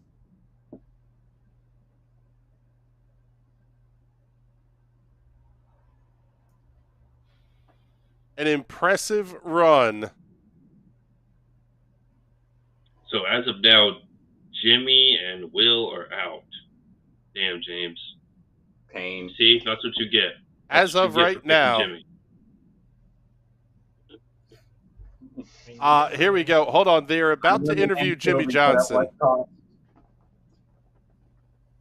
Yeah, everybody quiet. Be quiet.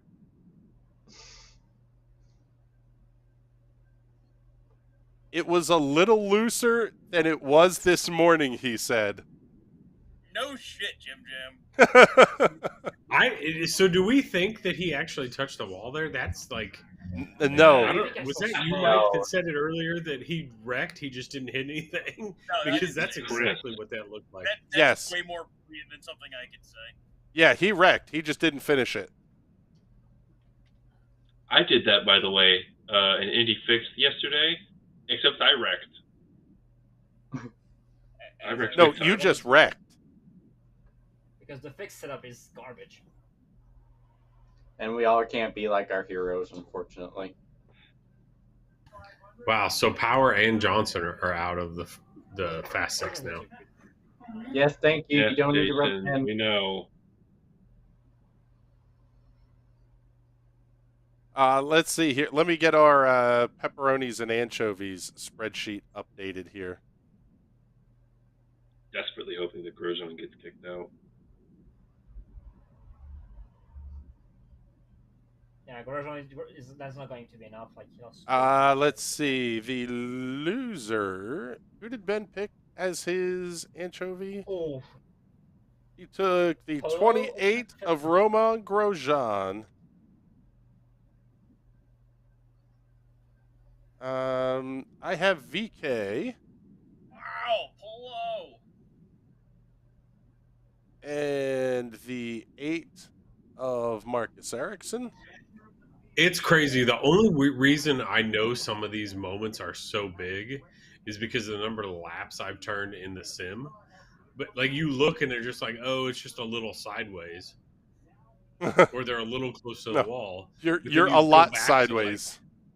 you're a lot sideways when you're in the sim. Yeah, you're Who is expecting that? to Wow. die like that. Wow, Polo. I'm gonna need Polo to have a little more 233.4. That is crazy. Did any of us idiots pick Polo? No. Yeah. But I picked Polo. again, either anchovies or pepperonis. this one doesn't matter.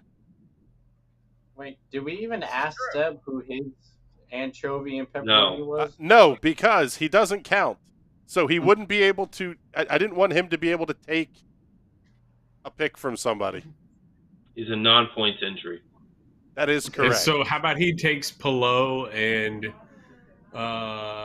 somebody else now, like Rosenquist, and nobody else took. No, We're just someone going to picked give Rosenquist. him somebody. Okay, I picked Polo and Award. Thank you. Let's see here. Mike has the 9 of Scott Dixon. I don't think anybody took And- Polo or Award for either. All right, here comes the end of lap 4. 232, Whoa! 623. Wow. Wait, no, that's Dixon. That's the wrong Sorry. one. 232.9. There we go.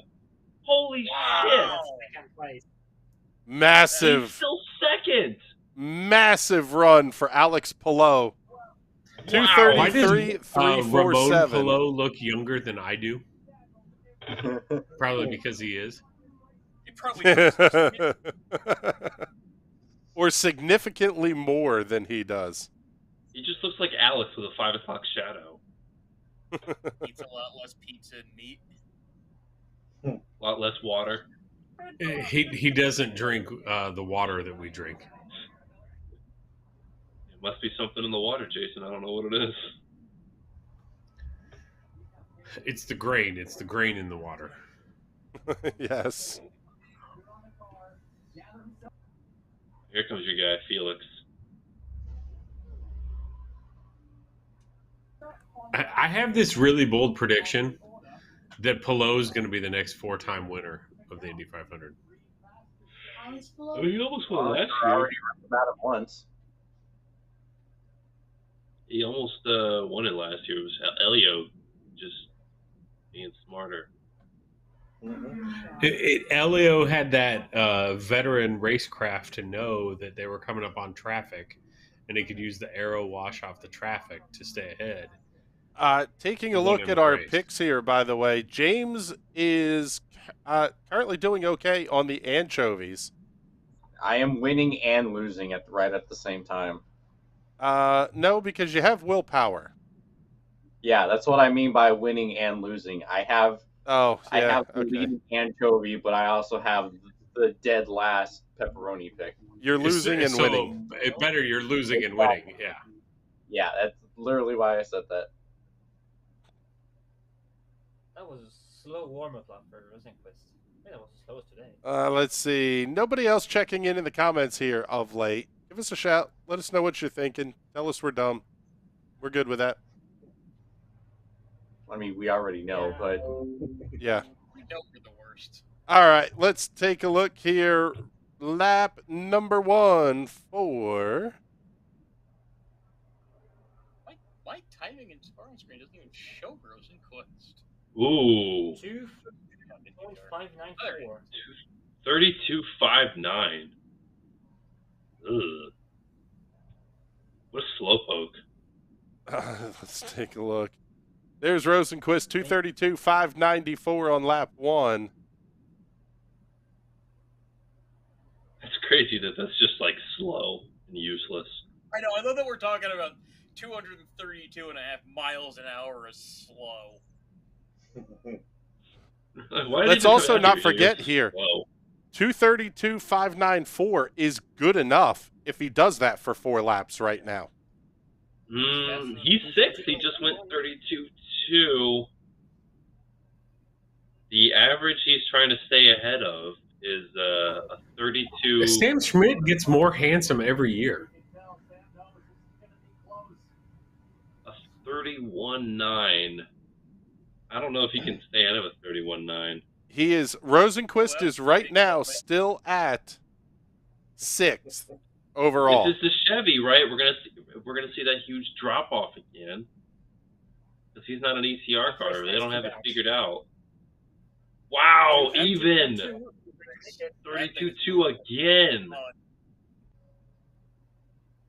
Yeah, Grosjean just lost. The only problem that exists right now for Rosenquist is that he has Pato and VK coming behind him. There's such a huge gap too between him and Kanan. Kanan's average speed is 33 flat. His is 32.3. There's such a huge gap there for so many people to slot into.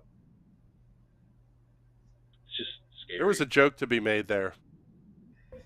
I also like that you guys totally ignored my comment. Good job. Which one?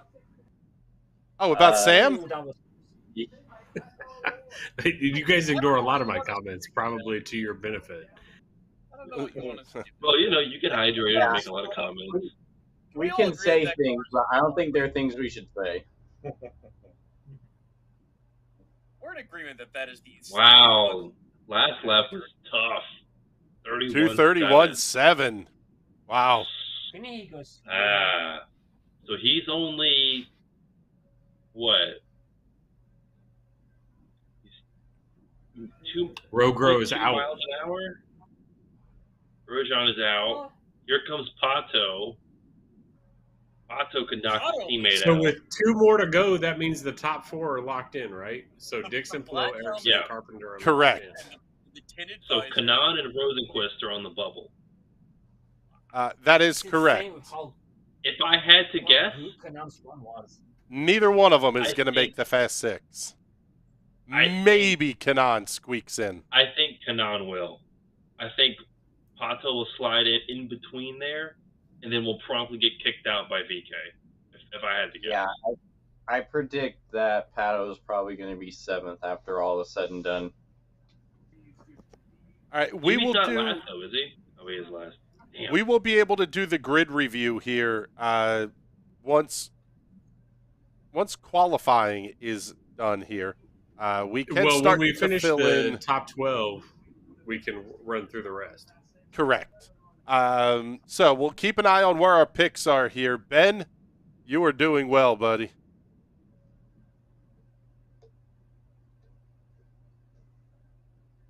Yeah. I will say, outside of Erickson, that pick was terrible. Terrible. I did not see that out of Marcus Erickson. I didn't either. I did. When you had to look at 6 cars, look at that list and say what 6 will make it, what 6 won't. I'm amazed that Jim Jam is 10th out of 10 here. Yeah, if he didn't have that moment right there on killed him. one, he I was would be gonna a say. lot higher. He would have been higher. Have I ever told you guys my story about the time I was in Monterrey, Mexico? Can't wait until Were after you- a young Mexican driver finishes his lap. Were you watching a donkey show or something? No, I wasn't. I actually did ever go to my first ever. Careful. Yeah. Careful. Choose your words carefully, my friend. Oh, Pato, that's a good first lap. So, Ooh, 233 previously forward. in my career, ooh, that's a good lap. Previously in my career, I worked for a company that worked for Chrysler, which has 5 manufacturing plants in Monterey, or in Saltillo, which is in the Northern Highlands out of Monterey. So we fly into Monterey, and we have a driver that takes us from Monterey up to Saltillo. And we leave the airport and we're driving through, and we're going to what's a highway, a multi-lane highway in Monterey. And he points out, he's like, you see this bridge up here? Whoa. Last week the cartel hung 5 people and set them on fire off of this bridge. Oh, wow. Jeez. And I'm like, Pato- why would you tell me that? On a lighter note, Can you take me Yeah, back really. to the airport? Okay. Okay. Speaking of Can we bad, get back to IndyCar? speaking of bad Mexican stories, have you guys read Steve Olvey's book, Rapid Response? No. It is I an haven't, I have epic, not read it. epic read. No. My favorite story in the whole book is about Roger Penske and Al Unser taking a leak off the balcony of a Mexican drug cartel's Ooh, big lift. house. 32.8. Ugh. That is nasty. Taking a leak. Okay. He got Otto is super 6. shallow at Apex there and won. Oh, hello. Otto's 6. He's only a 1/10 of a mile an hour ahead of his teammate. This might be anchovy of the weekend if Pato does Pato not might- make the Fast Six. He might not beat Felix, let alone make it to the top 6. A 32.28. Here he goes. What does lap number 4 look like for Pato Award? Whoa! 31.9. That is not. Oh, that is a man on the bubble. Well, Kanan's in. I have a hard time seeing 32.7. He's right in the middle of Kanan and Rosenquist. 232.705, the lap of record. Man, that was a big push off of 4. Lap number Look at 4 that for drop-off, Pato, though. 231.983. So It looks like he got way behind his 232.7. tools there. Yes. I mean, look at that. One of the faster first laps and one of the slower second laps. What is Montoya doing? Taylor Kyle does not look all that thrilled. Well, neither one of his cars. Is All gonna right, make here the we fast go. lap. The worst DJ's gonna livery fumble. in the Indy 500 rolls off next. What? It looks like a pumpkin. You're high. It's a plain you're orange being- race car. You're Yeah, being biased it's by very the sponsor, good. okay? The actual livery itself. Okay, Chris, what livery is worse in the race than this? We'll start right. with You like- all 3 McLarens. All 3 of them. All of them. All right, you got me there. All 3 McLarens are absolute dumpster fires of a livery. And the I'll be the honest with flag you, on I the like front wing this end better plates than, are... I cool. like the Dutch flag touch on the wing end plates. Yep. Yeah, well, of Der course. Nederlanders? The Dutch orange to go with it. It's like offensively Dutch. Better than Powers. Will Powers livery is worse. Yeah, that's Yeah, pretty that's ugly not a too. very high bar. Not a good one. There's a few liveries that's better than. It's not on bump day for liveries. I'll tell you that right now. I'm not saying it's the fast 12 of liveries, but it's not bump day. No, I get you, Ben. The AMSP liveries are so offensively bad that I wrote them out of my memory and forgot that they existed. So. And I like, don't know. I think Will- there's a few liveries. Like, I don't particularly like Ed's livery either. yeah, it's very weird. And Will's Kinda weird. sponsor I is great. don't like it on Ed. We go. It'd be great on Ed driver. I don't like it on Ed. It just doesn't seem like Ed. Yeah. It's not a very Good purple arena. human. No, Ed doesn't. Alrighty. Like, it's a great cause. Like, and VK's handling so well, he's cutting the distance short on corner exit. He's not tracking all the way out to the wall. Like, he's got a really fast car right now. I wonder, is he even trimmed at this point? If you're that fast, you know what number you need. Honestly, 38. How about 40 at the finish line? Whole 42 into one. Wow. Whoa! 34-1. Lap 1 for Rinus VK, 234.099. That is the fastest first lap. Is it? No, wait, did Ed go faster? Yeah, Ed went faster. God, those ECR cars are fast. But there's a lot of fall off on the Chevys. If he's back to 240 at the start-finish line, look very pensive. What is it on lap number 2? 233.6. Whoa, 33.6. He's still at 241 into the corner. That is insane. 233.622. Lap number 2 for Rinus VK. Turn 1 trap speed, 242.28. His best turn 1 trap speed. That's one of the top 10 turn 1 trap speeds of all time. Are we talking official or unofficial? If we're talking official, it is the fastest. No, unofficial. The line 41, 42. Tapped it again. 33. Daly had a 243.6 into turn 1 on Friday. So right, yes. The fastest all-time trap speeds were the Beast. Unofficially measured at 252 miles an hour into turn 1 and turn 3. Lap 3 falls off again, 233, 153. But he's still ahead of Dixon on. No, he didn't beat Dixon. 32.8. No. Well, after 3 laps, he was ahead of Dixon, but he's in. Okay, Mr. Math Wizard over here, Ben. What is the difference in a 4-lap average separated by... Let me look at the raw data that's coming in here. The gap from first to second. I don't know, man. What's 0.081 in feet or inches over 10 miles on a mile per hour difference? Do I need to work that up, or do you already have? No, I can't make math work in Excel today. All right. So Scott Dixon is your quickest overall, 233.510.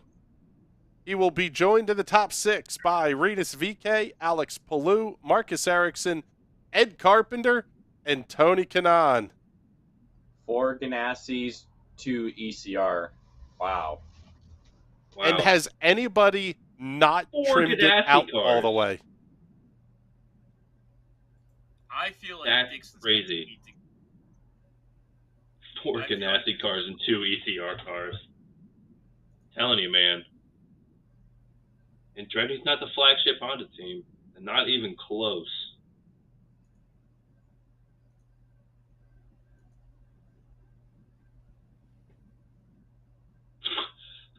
Chip looks so disapproving. Just look at his face like we didn't go 5 for 5 in the Fast 6. I hate this. Like, my driver almost blew his car to pieces and didn't, miraculously. What a jerk. Alright, so let's do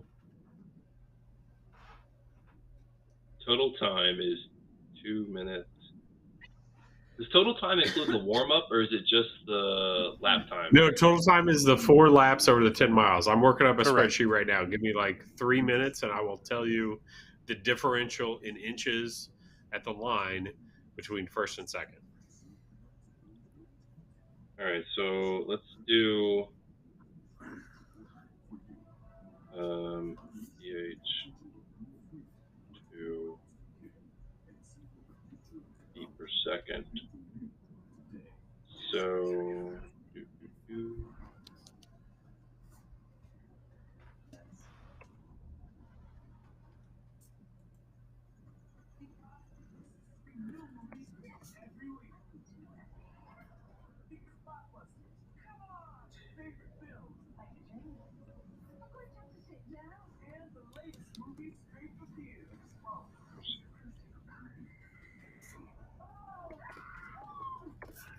All right, so let's do this. While we are awaiting the return of the shenanigans here at the racetrack, let's get our quick commercial break out of the way.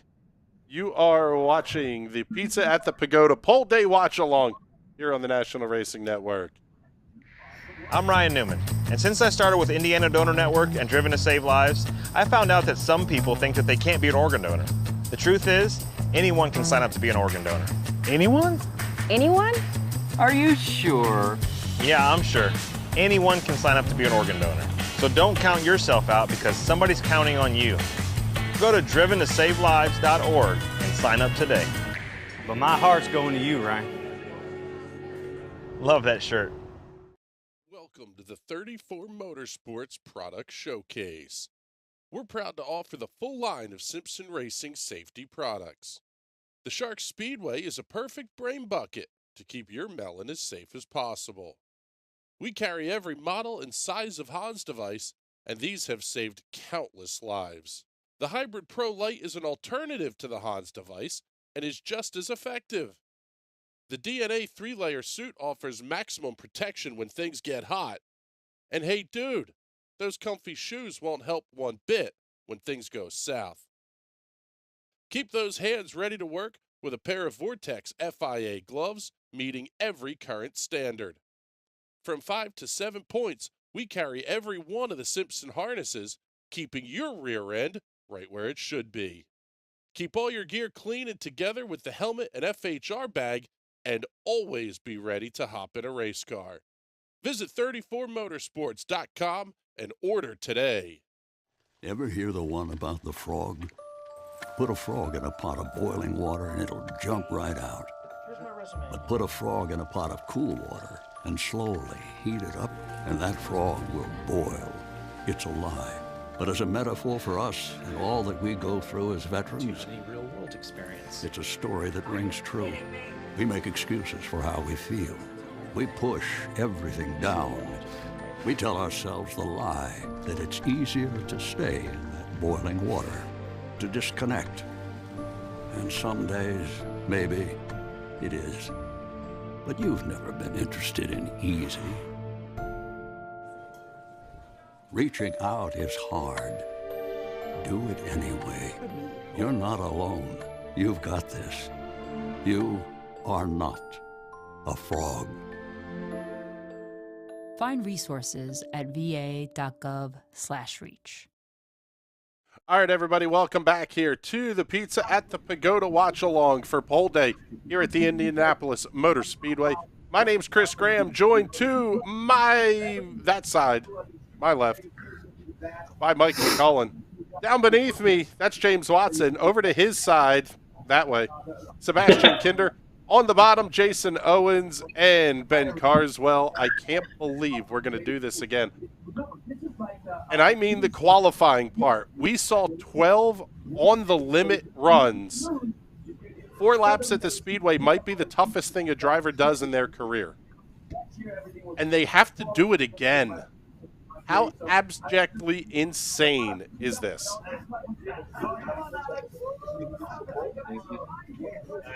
Shit. Here we go again. Yeah, that's it, Seb. Like, Be saying to themselves. at some point, you have to be thinking, I'll live there for a bit and then we'll come back this down. is crazy. Okay. By the way, three very good picks for our anchovies of the week here. I took Romain Grosjean. He's going to roll off in the 9th position. James wins it again, taking Jimmy Johnson to be your 12th starter. And Mike, not a bad pick there with Takuma Sato in 10th. I'm stepping away here for just a moment, but guys, what do we think? What are we going to see here? Is it going to be magic 235 lap 1 or something from one of the Carpenter cars, or is it going to be consistent 234s that wins the pole here? I hope we see 235. I doubt we'll see 235. I think there's a good chance that VK trims out more somehow. Like, I just think VK could trim out more and go faster. But that fall off just killed him versus Dixon. So, I mean, that's the issue that Ed had with his choppy fall off, where he went down 2 miles an hour, back up, and then back down. I don't like it. I don't like it. Jason, do you have a formula yet?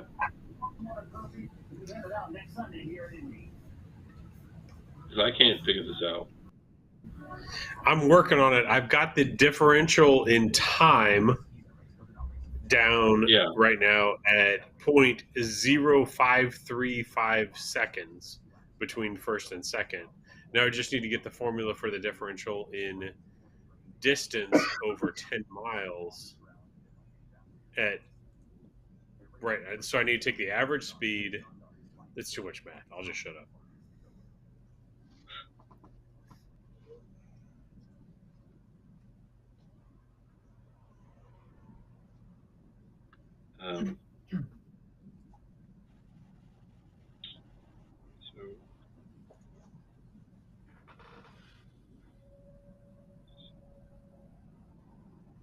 Has this been a show full of dead air for the 3 minutes I was out of the chair?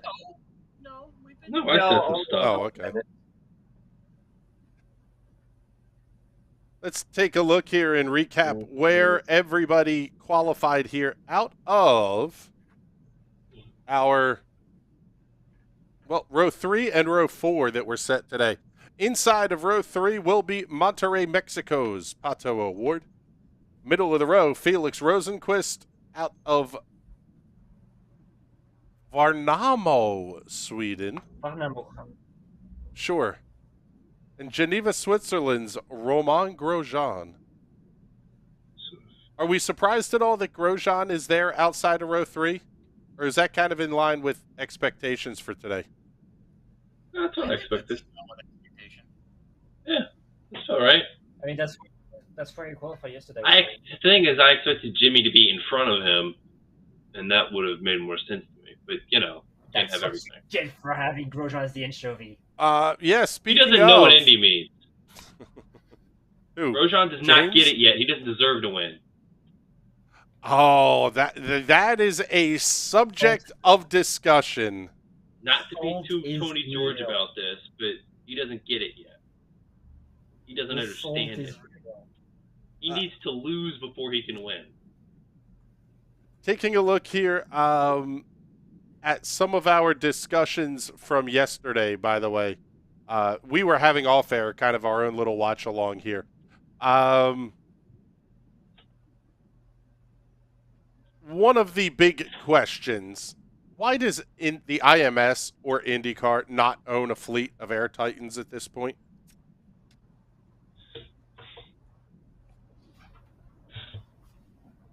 I'm going to go with money. They stretched the pictures. Look at how tall their heads are. VK is terrifying. Dear God. That might be the worst graphic that NBC has put together for this. That's rivaling the terrible Fox graphics, and that's awful. That was pretty embarrassing. Okay, so now the cars are on the racetrack. They are getting a couple of laps behind Rick Mears driving the pace car. How cool of a moment is that, by the way? Would it be better if Rick Mears actually got into one of his old Indy 500 winning cars? I can just see Lion Dyke tearing off out of the museum like a bat out of hell. Being like, I'll show you pussies how to go fast around this place. How very driven that mental image is. Easily one of the worst movies ever made. I never watched Driven, so I guess I was blessed with that. You have to. It's terrible. He's bored. I guarantee you Rick Mears is bored driving that Corvette at like 80 mile an hour. I'm surprised he doesn't have one hand on the wheel, just driving around like that.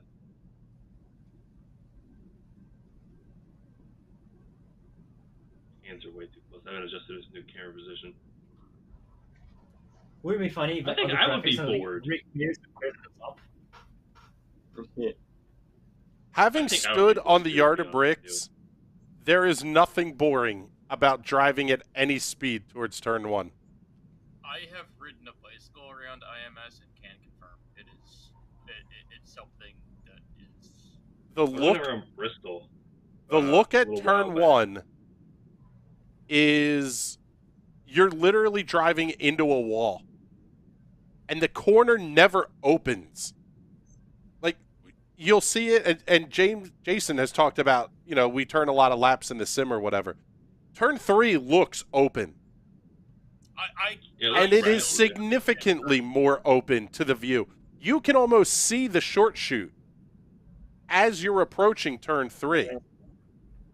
Turn 1, it's a wall. And it's people. You're driving into a wall of humanity going, I hope this sticks. And it's that, and your turn-in point is still, you're behind the pit wall. So you're effectively having to turn your car when there is a wall to your left. Yeah. It's one of those things that, like, even in a sim, and I think that's one of the coolest things about sim racing is that it's so real. Your brain says, yeah, I don't know that I am sitting in my house. Your brain says you are in a race car, and if you hit that wall, you're going to die. And it's really hard to force yourself to not have that instinct. And if we feel like that in a sim, race car drivers are a different fucking breed. Okay, field is making their way in here. Go ahead, Ben. Well, I was going to say, like, a lot of the stuff we do in the sim, I know I couldn't do in real life because I'm not good enough. You know what I mean? Like, I couldn't drive a MX-5 car around Daytona road course. I'm not good enough. I did this for the Indy 500. I did the qualifying run in the sim. This is one of the ones I don't know if I could do because I don't know if I have stone for it. Like, all right, let's run through the field here. The Fast Six. Tony Kanaan from Salvador, Brazil, looking for a pole in his 21st start at the Speedway. These are my notes, by the way. I will get you guys to discuss a little bit here. This place went ballistic when he won in 2013. The reaction would be even greater if he gets to drink the milk again this year. Yeah. He is adored at the Speedway. About the only guy who might generate a bigger reaction if he were able to win would be, not Scott Dixon, but this guy, Ed Carpenter. He grew up at the Speedway, went to Butler University, and never really left Indy. Do they burn the city down if Ed Carpenter wins next Sunday? If Ed Carpenter wins, I will help burn the city down. Yeah, the whole state will go up, not just the city. The other cars in the Fast Six here include the number 8 of Marcus Ericsson. No driver has ever gone airborne and recovered to win at the Speedway. This guy's done it twice elsewhere. Could he do it here? That man has lucked himself into some amazing wins. I'm still salty about that Nashville win. Yeah. I prefer not to talk about that race at all. Thank you very much. Such a whiny willpower fan. Really are. More like embarrassed, but do something. Scott Dixon said on the broadcast, the practices during the week, no more fuel saving. I want to run at the front. A charged up Dixie could be trouble for the rest of the field. If they really give him a strategy that says just put your foot down and turn left, and yeah, that's because we know he can fuel save, and we know that he's going to fuel save anyway. It's too ingrained in his head by the nature of how he works. But if they're really letting him go, I'm terrified. Wait. All right, so what do we think they're doing to VK? I was just going to say, they're doing some work. Shit happening here. I think they're blocking off the radiators even more than they were. Are they going to blow his engine to get the pole? I would. You kidding me? Worth it. I love it. I love it. They know what Indy means. We are the worst you're going to start is 6th. It's all in. Impressive. Alex Palu, the defending series champ, finished 2nd here last year. He looks like the second coming of teammate Dixon. So a win is coming eventually. At least you would think so. Scott Dixon, for his record at the Speedway, as great as it is, only has 1 win. Yeah, all-time greats. Like Dale Senior. He has 1 Daytona 500 win, and he won everything else at super speedways. Sometimes. Do we think that Palu is in that category of he'll get one eventually? Yeah, I mean, I think so. He almost got one last year as a second year in the 500. That's such a tough club to be in, though, because how many times have we seen someone go into the he'll get one club and doesn't actually get one? Yeah, Yeah. I want to talk about that.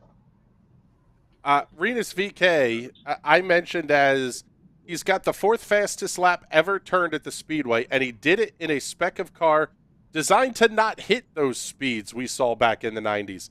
If he can execute on race day, this could be his race to lose. All right, I got your feed answer. Jason, do you have an answer yet? I need that formula, by the way. But continue. I think the difference. I don't, because my dog just puked all over the house and I had to go clean it up. But I'll share the spreadsheet that I'm working in. So the time difference is 0.0535 seconds, and we just need to solve for the distance variable. That one's over easy. 10 miles. Nope, you're confusing things.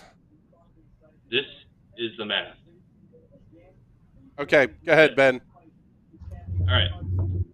So your distance is a fixed variable, right? 10 times 5,280. If I'm not mistaken.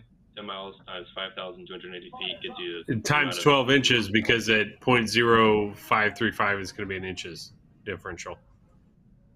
63,660 or something like that.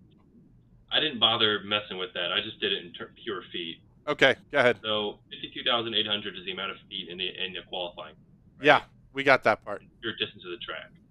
So your feet per second is going to be that over the total time, which is represented as, 2 minutes 34 for each of them? So how many seconds? 2 minutes 34.169 for Dixon, and 2 minutes 34.2225 for VK. So that's 154.169 seconds, right? So you got to figure out how much less VK traveled when Dixon's run finished. Correct. So you take the feet per second part of that, which is 52,800 divided by 154.2225. And then that's Renus's feet per second average. You then need to take that and multiply it by the amount of seconds that Dixon traveled, to complete his run, which is 154. Okay, so what's the number, Ben? We're bored now. And then that gives you the feet differential, because that feet per second times Renus the would have seconds. traveled, and then you do the math from there, which, if I'm not mistaken, is 19 feet. But that's over 4 laps. Over 10 So 19 miles, feet is what, a the car? difference between first Between and last first and second. 19 feet. Is that a car? Is that a full car? about that. It's yeah. about a full car length. Yeah. It's about 1 car length. It's I mean, actually like further nose than to I thought. tail. No, that can't be right, Is it by not the way. nose to tail? No, It doesn't feel right. no, your math is off. Thank you. 52.8. Because what was Little Al versus Goodyear? It's over a single lap, though, versus 4 laps. I think it's the difference. Doesn't matter. The gap between them is bigger than you think it is. It's, what is it, 0.1 of a mile an hour? Over 4 laps? Yeah, but it's time. Time's all that matters. Yeah. Tenth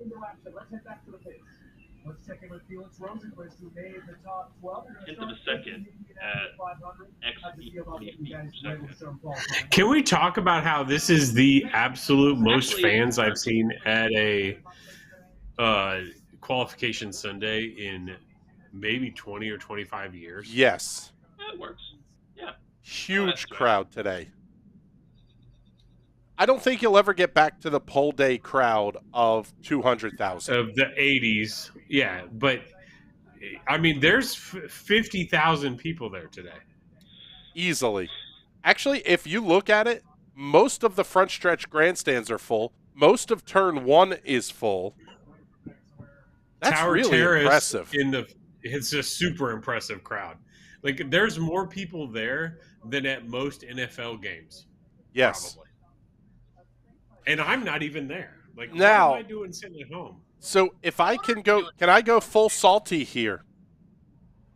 Please do. Like you can go Rossi, full salty as long as you're complaining about the AMSP liveries. Rossi levels of salty.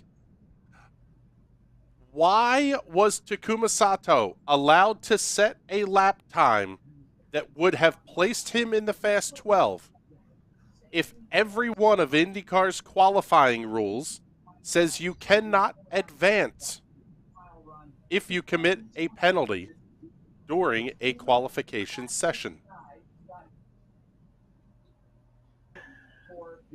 Because IndyCar makes up their oval qualification session rules on the fly? But isn't there a thought? Doesn't somebody in the steward's room say, what does the rule book say about qualifying? Well, he didn't make the Fast 6, so we're good. But he did make the Fast 12, and he bumped out someone that should have gotten in. I forget the guy's name, by the way. The camera guy here who's now shooting into Tony Kanaan's cockpit.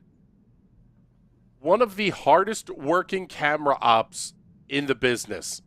He has an Alabama flag on the back of his camera. This dude hustles one end of pit lane to the other regularly. Dedication. He basically, instead of working with a pit reporter on like the kind of crew they put together, his job is to shoot whatever's really cool on pit road. He just runs up and down. But, Chris, back to your previous point. Yes. Would this have been a better broadcast if David Malukas was in the top 12 or if Takuma Sato was in the top 12? I don't care about the broadcast. In this instance, I care about you have a rule book. Stay somewhere close to it. I agree. Like, for example, I agree with not giving Marco another guaranteed attempt. He got to run his 4 laps. If he had backed off and come right down pit lane, completely different story. Right. Totally agree there. But he made an attempt, and he made a full attempt. My problem is specifically with not following the rules on Sato and what he did in qualifications.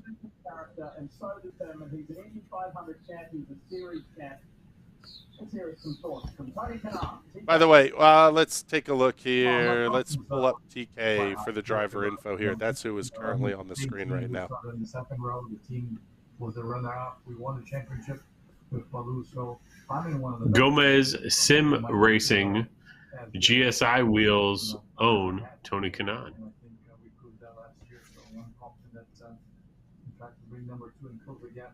You got a thing for expensive sim gear. Yeah, how many of those wheels do you own? Like 16? 1.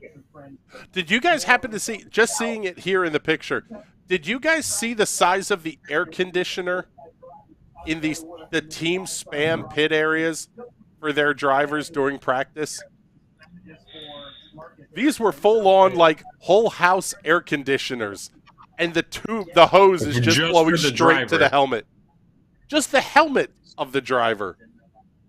I think you'd be cold at that point. I'm going like, I don't want to be that cold. I want an air conditioner in my room. Because...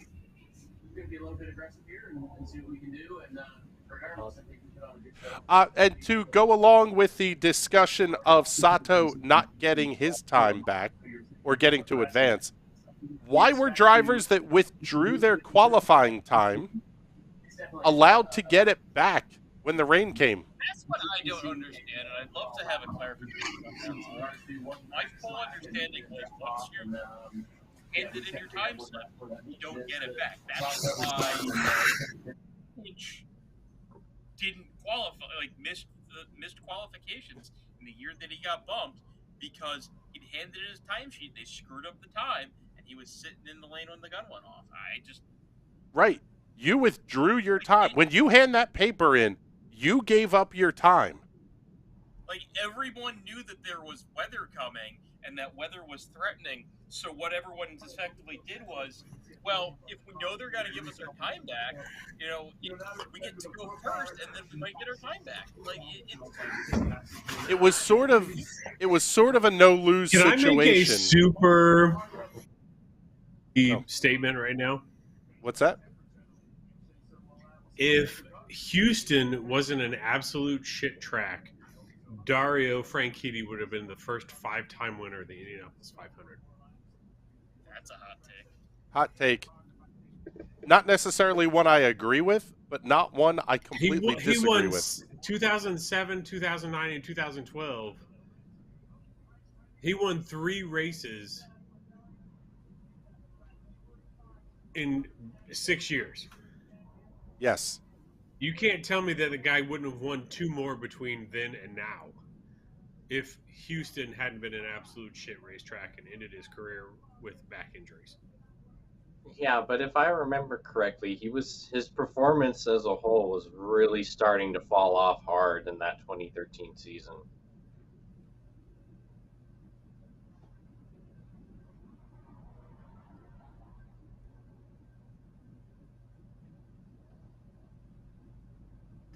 I mean, he'll never be a Le Mans winner like his brother.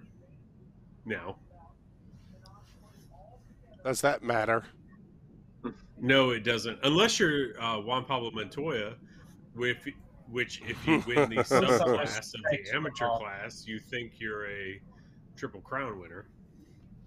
Which I really does not agree with. Whoever manages the Wikipedia Triple Crown page says that it doesn't count unless you have an outright win. Very true. I would even bend it for a class win, but you can't finish 10th in a class and win because you beat a bunch of dentists. 100%, Mike. Like, win your class. We'll have the discussion.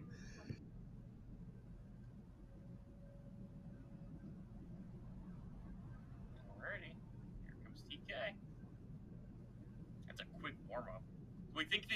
we think they took anything off this car? Do we think they took anything off anyone's Yes. I Yes. think they closed And them up. I will say, do we have they haven't talked about track tip at all on the broadcast today, but it seems like it should be down from where they ran earlier. Lap number 1 for Tony Kanaan, 232.996 miles per hour.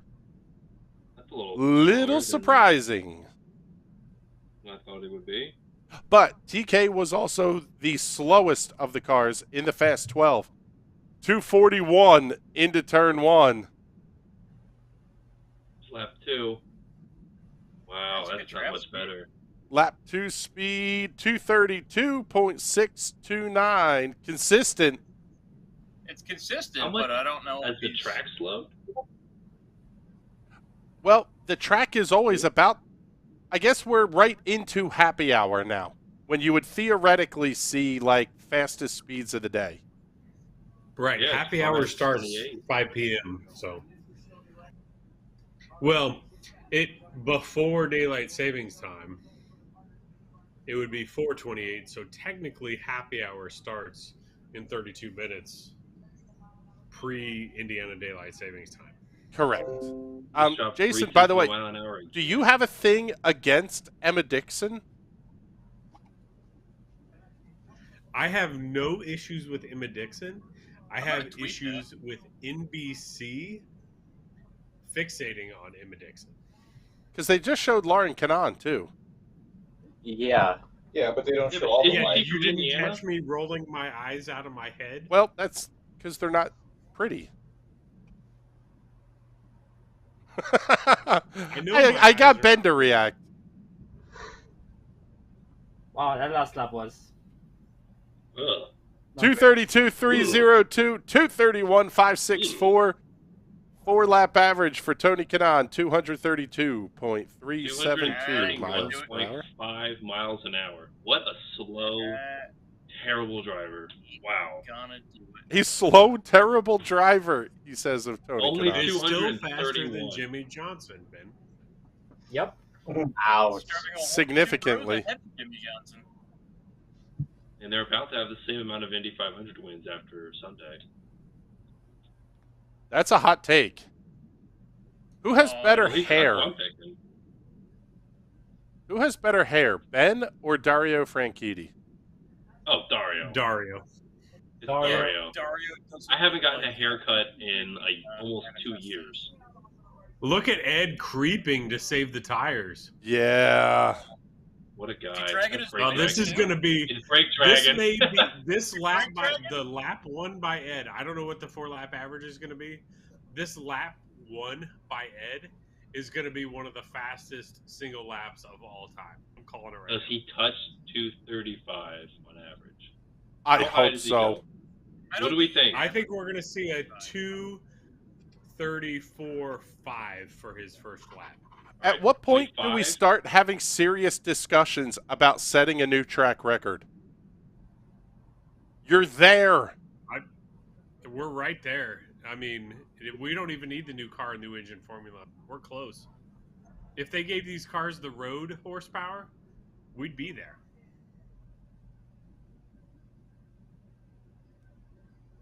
Here he goes.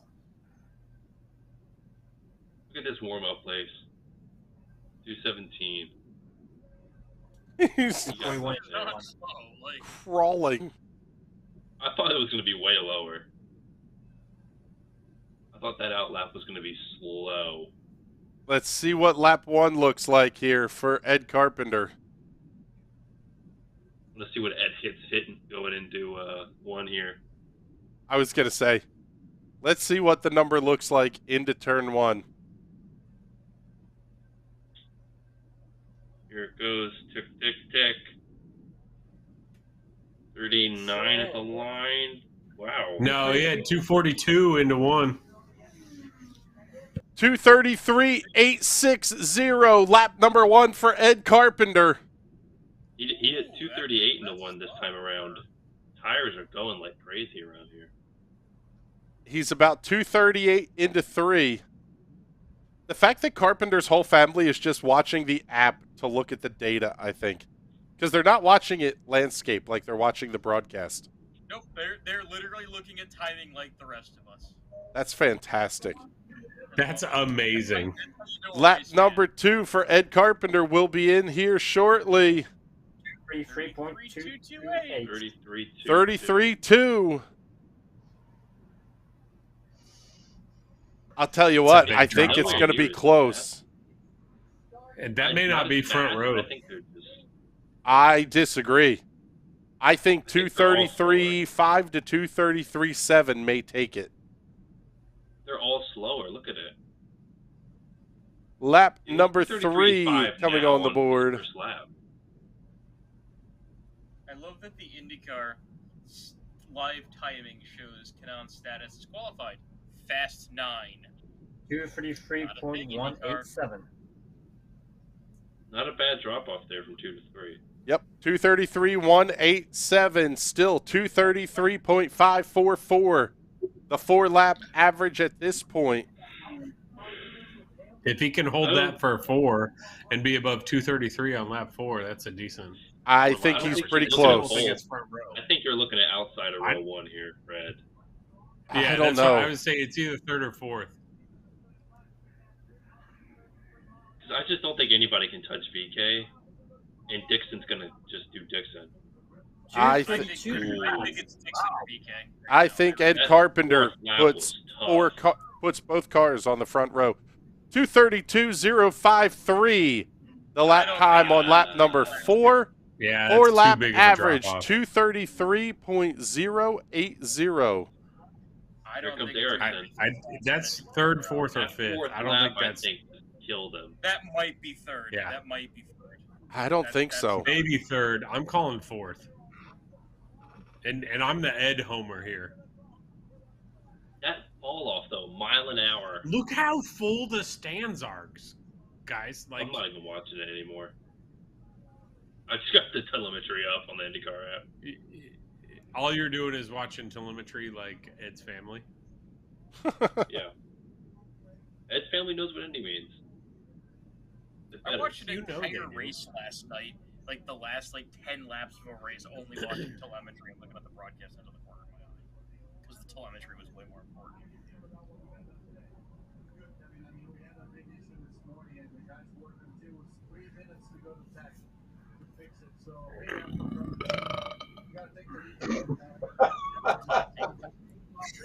Gross. Well, Somebody's been eating pizza at the the guy Pagoda. who picked Ed Carpenter, that's what he thinks of Ed's run, apparently. That last lap drop off, I think, is what will keep it from being the pole winner. Yeah. Let's see what Erickson can do in the 1. Oh, yeah, let's see. I think this is a big indicator. 238 at the line, 240, 240 in the 1. Oh, the official trap's 39.1. This is. He didn't even touch the 20s on the short shoot there.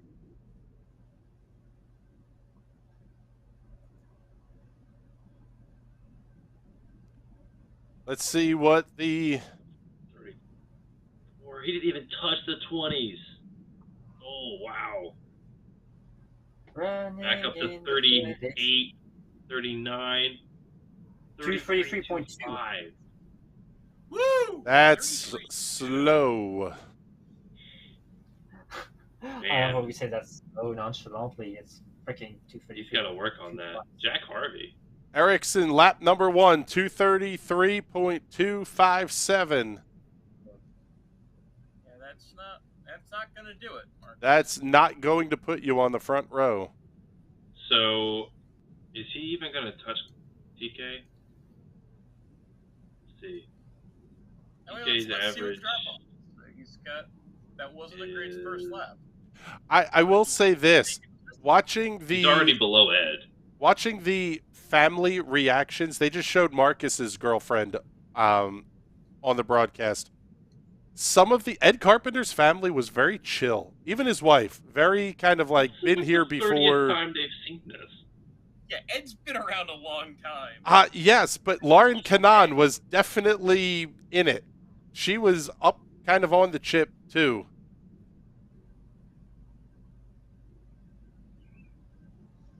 Oh, not a good lap, too, for Marcus Ericsson. 2:32.7. 2:32.4. Let's say on the third lap. Yep, third lap, 2:32.490. It is so hard to watch the broadcast and have the data coming in well the ahead of broadcast the for feed. me is a full lap behind. He's already below Carpenter. I think he'll stay above TK unless he bends it. So turn 4. See what lap 2:32.8 is the 3-lap average right now. It's going to be tight if he stays ahead of Tony Kanaan. Lap number 4 coming in. 2:32.5. 2:32.543. He's TK easily. 2:32.764. The qualifying time of record for Marcus Ericsson. Here comes the big guy. Below. I think I don't know, man. Ed, I don't know if Ed's going to be able to get the first row. It's going to turn into Dixon below I don't VK. know. I don't know. I don't know if conditions have changed because none of these guys are as quick as they were. I think VK will be faster, right? Dixon, I think, will be, and I think below will be. Well, you would expect them to. If you look at it this way, Carpenter has gained 1 spot from where he was. Anybody falling behind Carpenter would be a surprise. It should be Palu, then VK, then Dixon for the front row. That's just the way the math works at this point. Based on their, how they qualified in the Fast 12. All right. Yeah, we're just not going to see like 2:34, 2:35. No, I don't think you will. I think the track's done. If it's quick as it's a 33.86, I don't think we're going to hit 30. The only way you were going to see it is if Ed did it.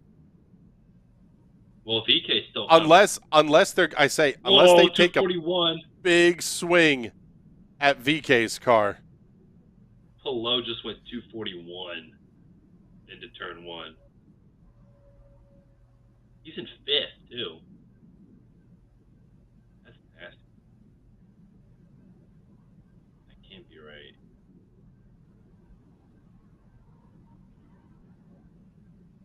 Jesus. Broadcast. Just really. I love that we've all just stopped talking because we're just staring at telemetry numbers. We're just waiting. Yeah.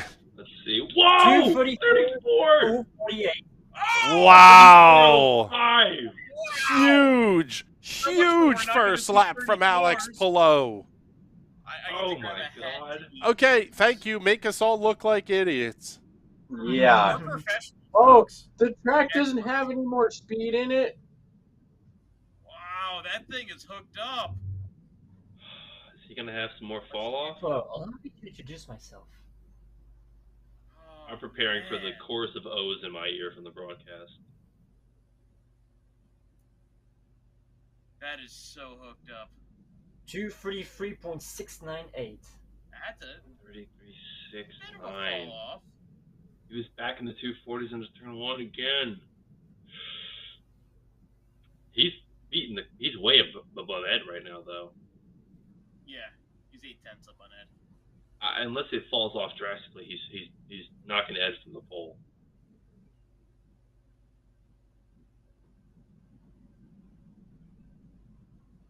Track tip is 100 degrees. Wow. Cooling off.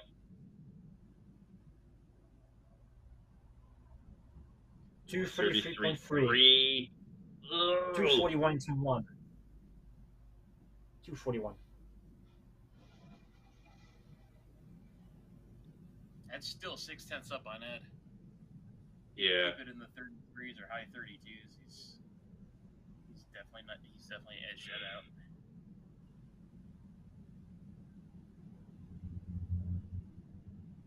Lap 3, 2:33.304. Here we go. Fourth lap. What does lap 4 look like for defending IndyCar champ? 2:32.950, 2:33.499 miles per hour for the Barcelona native. Tentatively on the pole, the provisional pole.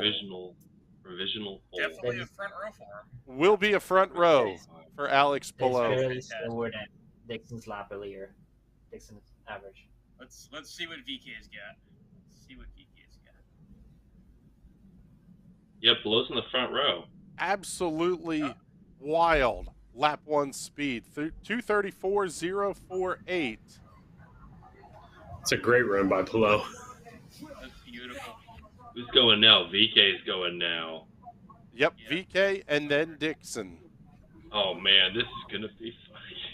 This is fantastic. This is why you got 200,000 to the Speedway on pole day. Because it was riveting.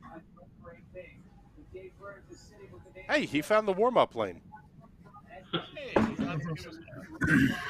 Not that hard to find. I'm bummed for Ed that he's not on pole again, but I'm also happy he's going to start on the front row. So, not necessarily. Because it's VK and Dixon, man, and they, I think.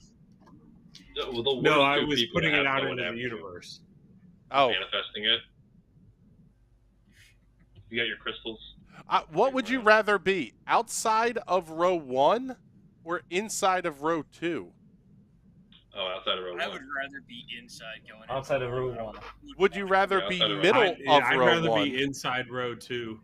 I would because then absolutely you know you got the line. And not have to deal with guys trying to send it 3 wide into 1 because it doesn't work. Outside row 1, because then you get to send it 3 wide. Here comes but again, that's when I wrecked and fixed it last night. So unless you get a good run, you've got to back off because 3 through turn 1 is just never a good idea, especially on lap 1. Yeah, I think Ed will have a good run. I think I want Ed to win. Like I really would like to see Ed win. I want to see what that would be like in Indy.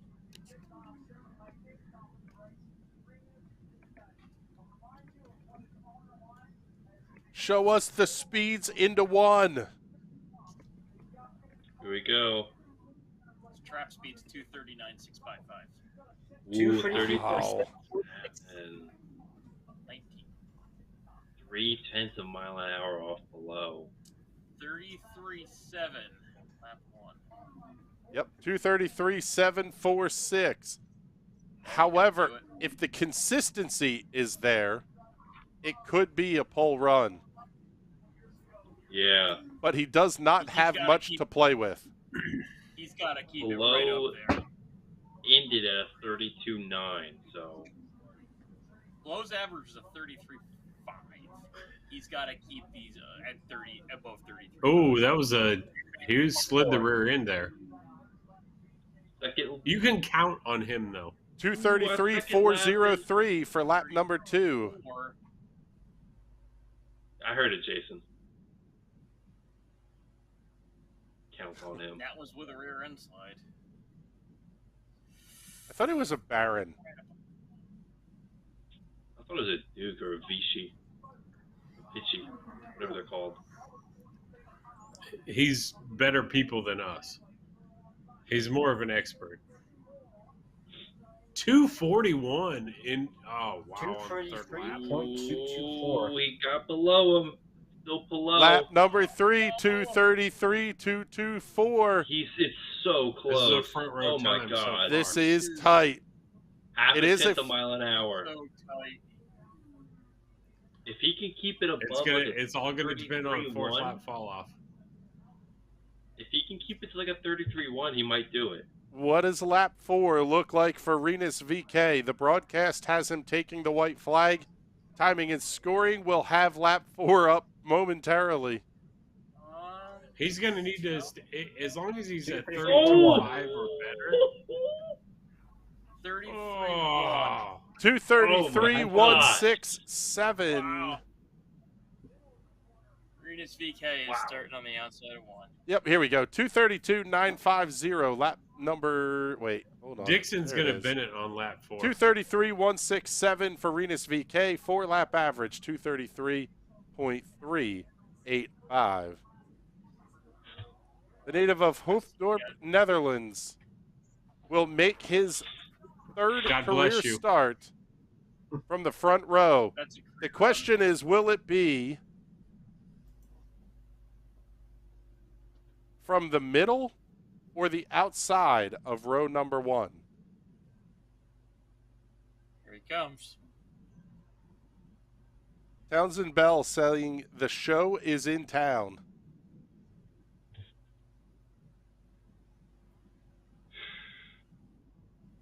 Yeah, apparently Dixon was miserable yesterday. Well, he looks great today. Yeah. Everything looks great for Dixon today. So. What is he taking notes from Lewis Hamilton now?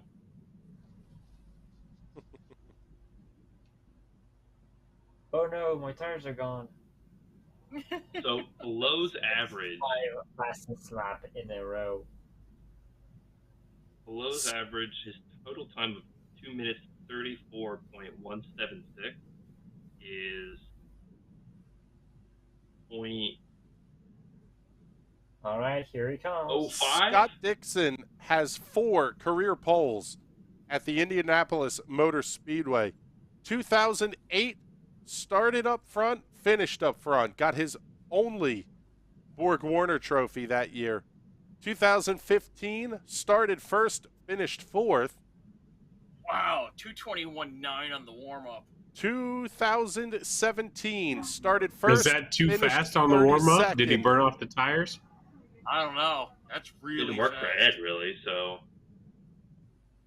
He is going for his 5th career pole to put him one shy of the Rocket. 241 in the 1. Oh my God! What?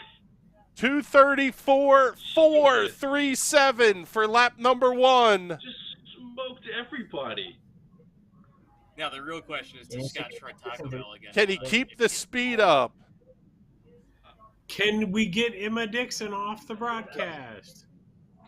I'm gonna start sending you just random headshots of Emma Dixon.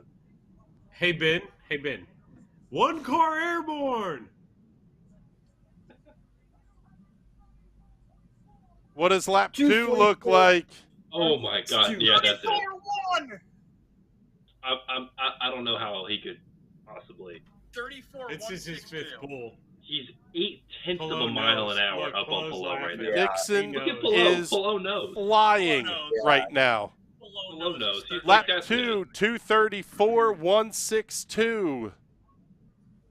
Hey Jason, Emma Is Dixon's back on the Emma broadcast. Dixon wearing a Carvana lanyard for her? No. I'm thankful she's not wearing a jean jacket. At least she's not murdering a water bottle like some other wives. 233.86. Oh my Hey, I God. will not stand for Will's wife slander. He's gonna go 34 the whole way around, isn't he? 33.859 is his lap 3. He's gonna So do how it. does he not win this? This is one of the fastest qualifying runs in the history of the Speedway. Polo knows it, dude. Coming He's around like, the front stretch. I'm resigning. He's gonna keep it in the 34 Lap seconds. 3, 233.859. 4 laps in the 34 average. He'd have to run like a 229. That's 33.7. This will be, it is 233.726, the second fastest qualification effort in the history of the Indianapolis Motor Way to go, Speedway. Scott. Absolutely amazing. That is amazing. The guy has done everything in IndyCar.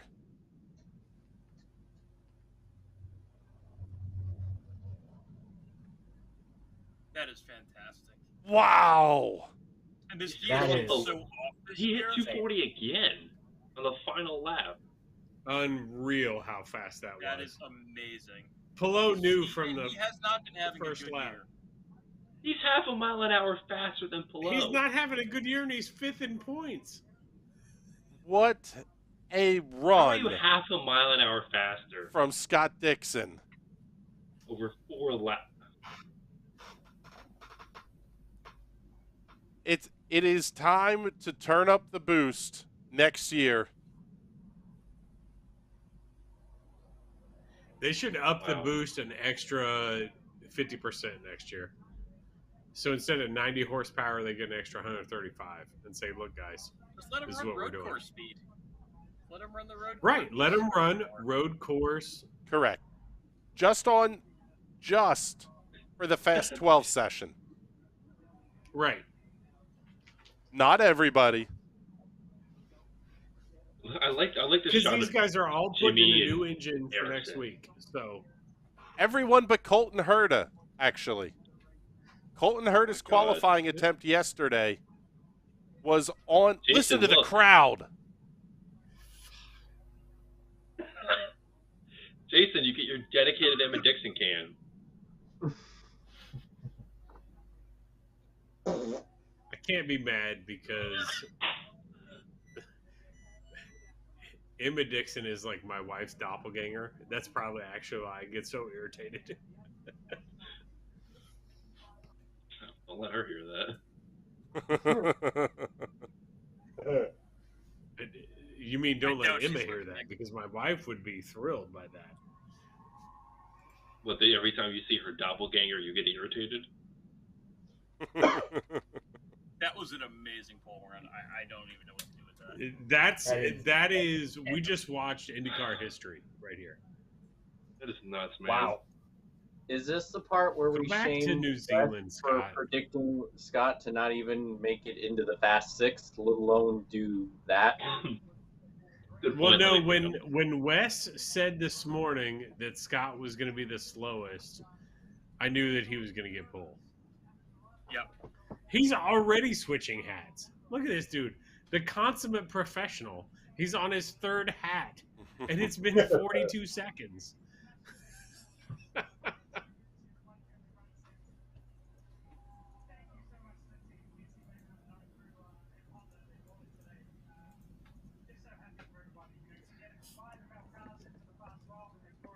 That is God damn it, which one of you said this before me? I did about 2 hours ago. I think Wes did too. Alright, well...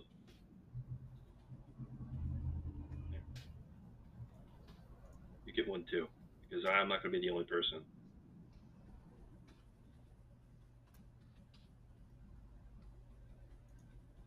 That's insane. Alright, do you want to know the math on how much faster Dixon was in his Fast 12 time? Yes. So, Jesus. His Fast 12 time, if I could find the result, if IndyCar hasn't banished it from the internet and then won't post it until like... I really hate when they do that. They'll take whatever session you just like watched, they'll take the results off of IndyCar app, and then they'll just banish them from the internet for 5 hours, and then they'll post them. Alright, where is the leaderboard? There it is. So, Dixon's total time for this run was 2 minutes 33.8162 seconds. That is 0.3 of a second faster. I'm sorry, 3.5 tenths faster. Yes, he took his Over finger 10 off. miles an hour, 10 miles, flat out, he went 3.5 tenths faster. How? How do you do that? How does... Incredible. I am shocked.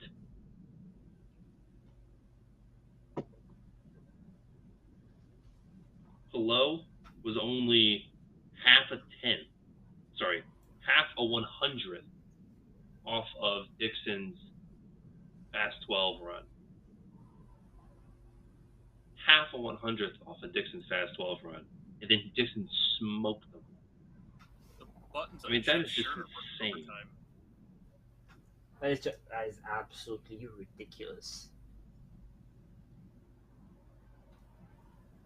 None of this is particularly close. The closest one is Renus and Palu, I guess. Even that's not really that close. I'm Pretty pretty good sure the gap there. conversation with Scott and Chip right now is great. Another poll. How would you go win one? All right, gents. It is time to look at the starting grid for next Sunday's greatest spectacle in racing, the 108th running of the Indianapolis 500. On the pole with a 4-lap average of 234.046 miles per hour, Scott Dixon, Alex Palu, and Renus VK will line up alongside here in row number 1. They will have the best view of back home again in Indiana. Row number 2 will have Ed Carpenter, Marcus Ericsson, and Tony Kanaan. First 2 rows, by the way, all above 232 miles an hour. This will be the fastest field in history. Pato O'Ward, Felix Rosenquist, and Romain Grosjean on row number 3.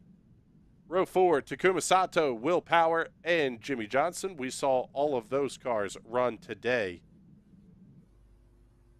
Now we get to the cars that locked in yesterday. David Malukas, Joseph Newgarden, and Santino Ferrucci. Row 6 will have Simon Pagenaud, J.R. Hildebrand, and Conor Daly. I am thoroughly disappointed for Conor. He got screwed by the draw, basically. Row number 7, Callum Ilott, Alexander Rossi, and Graham Rahal. That could be a row that you see a winner come from. Row 8, another row you could see a winner from. Sage Caro, Marco Andretti, and Devlin DiFrancesco. It won't be from the outside of row 8. Or the middle. You know what? How nuts would that place go if Marco Andretti won? And then the crust of the earth would open and swallow the speedway whole. That is correct. It would make IndyCar instantly relevant nationally again. And Andretti and Victory Lane at Indy would have that kind of effect on the mass media. Row 9, this is probably the furthest back you're going to see a winner come from. Colton Herta, Scott McLaughlin, and Elio Castro Neves. Row 10 will have Jupiter, Florida's Kyle Kirkwood, Stouffville, Canada's Dalton Kellett, and Bogota, Colombia's Juan Pablo Montoya. That would seems to me like it could be the most boring of next to last row parties ever. Supplanted only by this one. Christian Lundgaard, Jack Harvey, and Stefan Wilson. Stefan Wilson looks like a guy I want to drink beer with. Something tells me Jack Harvey and Christian Lundgaard are kind of... they're going to make for a boring last row party here. I think Jack's... from what I've seen from Jack, I think Jack can be fun. He's British. The Brits love to drink. Let's hope so. Fast. All right, boys. I think it is about time for us to get out of here, though. We've been on the air for, well, way too long. Let's see. YouTube is telling us... yeah. How about even 3 hours of broadcast time here? Gentlemen, thank you much. We're going to record the podcast on Tuesday night. We will get our Indy 500 picks out for you, and maybe we'll even do a watch party here. Carb night, maybe for the race as well. We'll see. But with that, we are getting the hell out of here. For Mike McCullen, James Watson, and his dad, Sebastian Kinder, Jason Owens, Ben Carswell, my name's Chris Graham. Thank you so much for hanging out with us. We'll talk to you all soon. See you later, everybody. I'm Ryan Newman, and since I started with Indiana Donor Network and Driven to Save Lives, I found out that some people think that they can't be an organ donor. The truth is, anyone can sign up to be an organ donor. Anyone? Anyone? Are you sure? Yeah, I'm sure. Anyone can sign up to be an organ donor. So don't count yourself out because somebody's counting on you. Go to driventosavelives.org and sign up today. But my heart's going to you, Ryan. Love that shirt. Ever hear the one about the frog? Put a frog in a pot of boiling water and it'll jump right out. But put a frog in a pot of cool water and slowly heat it up, and that frog will boil. It's a lie. But as a metaphor for us and all that we go through as veterans, real-world experience. it's a story that rings true. We make excuses for how we feel. We push everything down. We tell ourselves the lie that it's easier to stay in that boiling water, to disconnect. And some days, maybe, it is. But you've never been interested in easy. Reaching out is hard. Do it anyway. You're not alone. You've got this. You are not a frog. Find resources at va.gov/reach.